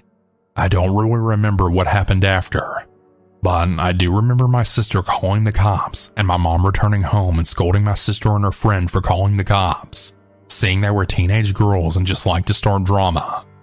This happened over a decade ago, and we to this day never know what happened to those two, as there were no arrests ever made. My sister and I are still close, yet we haven't talked about this experience in years. I can't forget the vivid memory I have of being chased and genuinely thinking we were doomed if that door hadn't been locked just in time. Dear God, was that a terrifying experience. My friends and I decided to have a sleepover at my house since my parents were gone. This story took place over 10 years ago. My mom told me she would be going to Mexico to visit some family members that were sick. She wanted me to stay and feed and take care of the dogs, so I agreed. She told me she would be leaving Friday night and would most likely be back on Monday. Since I was 14 at the time, of course I was happy to have the house free of adults even for a few days. On Friday she left me money and she told me she ordered a pizza and to tip the driver. She left it around 6 and the pizza got there around 7. I tipped the driver and he left.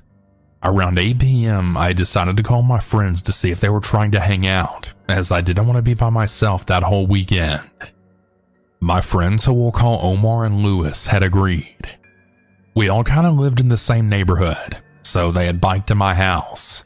They got there around 8:30 and we were just playing 2K and Call of Duty together, like most teenagers do.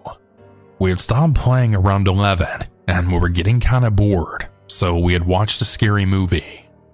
I had told them to pick a movie while I went and put some popcorn in the microwave.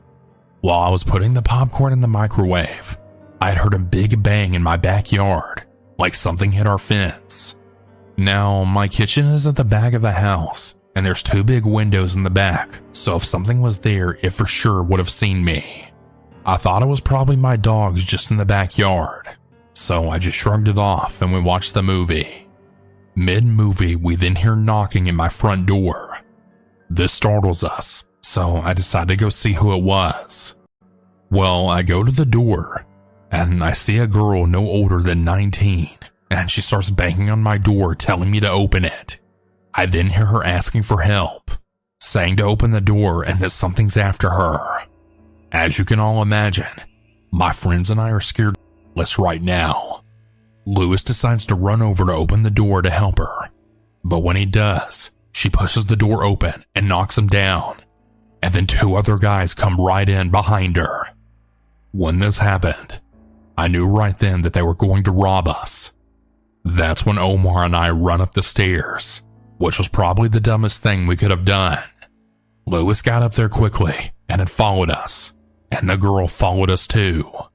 The 2 guys stayed and tried to steal anything they saw, including my Xbox. Omar and I ran up to the attic, but Lewis was a little chubby, so he didn't quite make it, and he just ran into my room and then put his body against the door. Luckily, the girl didn't see us run into the attic, but I think she did see Lewis run into the room, so she probably assumed we were in there too. She was pounding on the door, when suddenly Lewis just opened it and then tackled her. Lewis then started jumping on her, and that's when Omar and I decided to join in. I'd started to yell that I called the cops and they're on the way. The guys run out, and then Lewis gets off of her and she joins them. They ended up leaving, and we decided not to tell anyone what happened, as they really only stole the Xbox and nothing else. We couldn't really get any sleep for the rest of the night, but we were really happy that we scared them off. I'm really grateful that all of us ended up being okay, and that it didn't get worse than what it was. Last year, I moved to another city after finishing high school. I assessed several college options, and I decided on one that would have me move roughly 3 hours. I found an apartment where I would be able to live without roommates, and that was in a safe part of town with reasonable rent. It was close to some attractions in the city, which was an added bonus to me, as it would still allow me to have a reasonable social life. For the first 4 months or so, it was great. There were absolutely no problems or safety concerns of any sort, and I managed to become good friends with a guy who studied at the same college as me. He coincidentally lived around 5 minutes away from me, so we would often hang out at each other's places. One night, just as winter started, he had called me over to play some video games and hang out. We had a pretty chill night, drank a few beers and had a few good laughs and enjoyed ourselves. At around 1 a.m., we decided to call it a wrap, and I headed home to my apartment. When I got back home, I decided to head out to the balcony that overlooked the entrance of my building to go smoke a cigarette. I vividly remember looking around and seeing absolutely nobody. It was a cold winter night, and it wasn't the weekend, so understandably everybody was at home. Besides the usual car or two passing by, it was dead quiet. Once I finished my cigarette, I decided to call it a night and get ready for bed. I was understandably confused when I had heard a short ring on my doorbell. I stood in the center of my room for a solid few seconds as confusion and a little bit of fear then set in. I snapped out of it and decided to tiptoe to my door just to try and hear if anyone was outside. My immediate thought was that my friend came over to drop something off that I might have forgotten, but then I thought to myself that he would have texted me or called. I probably listened for half a minute or so when the person once again rang the doorbell and then softly knocked a few times. I was stood still, and I didn't want to make a sound so that I wouldn't give away the fact that I was at the door. I heard the stranger pacing around the apartment for a few seconds before he then stopped. I then waited for any sort of noise, but it was quiet. That's when I decided to look at the peephole to see that he had hopefully left. I picked up the cover of the peephole and then took a look. My legs pretty much went numb as I saw a hooded figure looking straight into the peephole. He was holding the zipper of his hoodie so as to hide his face. All I could really make out was his forehead and eyes. He must have either heard me lift the cover or my heavy breathing, because right away he moved from the peephole and then said, "I know you're at the door." Now, by this point, I was pretty much shivering in fear, but I had mustered up the courage to then say, "I'm calling the cops, man." To which he then laughed and said, "Yeah, sure thing, big guy." He then proceeded to wipe away the door handle with his sleeve before then walking off. I understandably called the police. When they came over, they had actually informed me that I wasn't the only one. He had been doing this for at least a month, and they also suspected him of at least one home invasion where a father had to chase him out of the house. I crashed in my friend's house for around a week or so after this before I felt comfortable going back into my own apartment. It's been a year, and I haven't heard any new news about him. He could have been arrested by now, but as far as I know, he hasn't been. I find it more than likely that he simply just moved to a different area. I'm not sure if he had any violent intent or not, but either way, let's seriously never see each other again.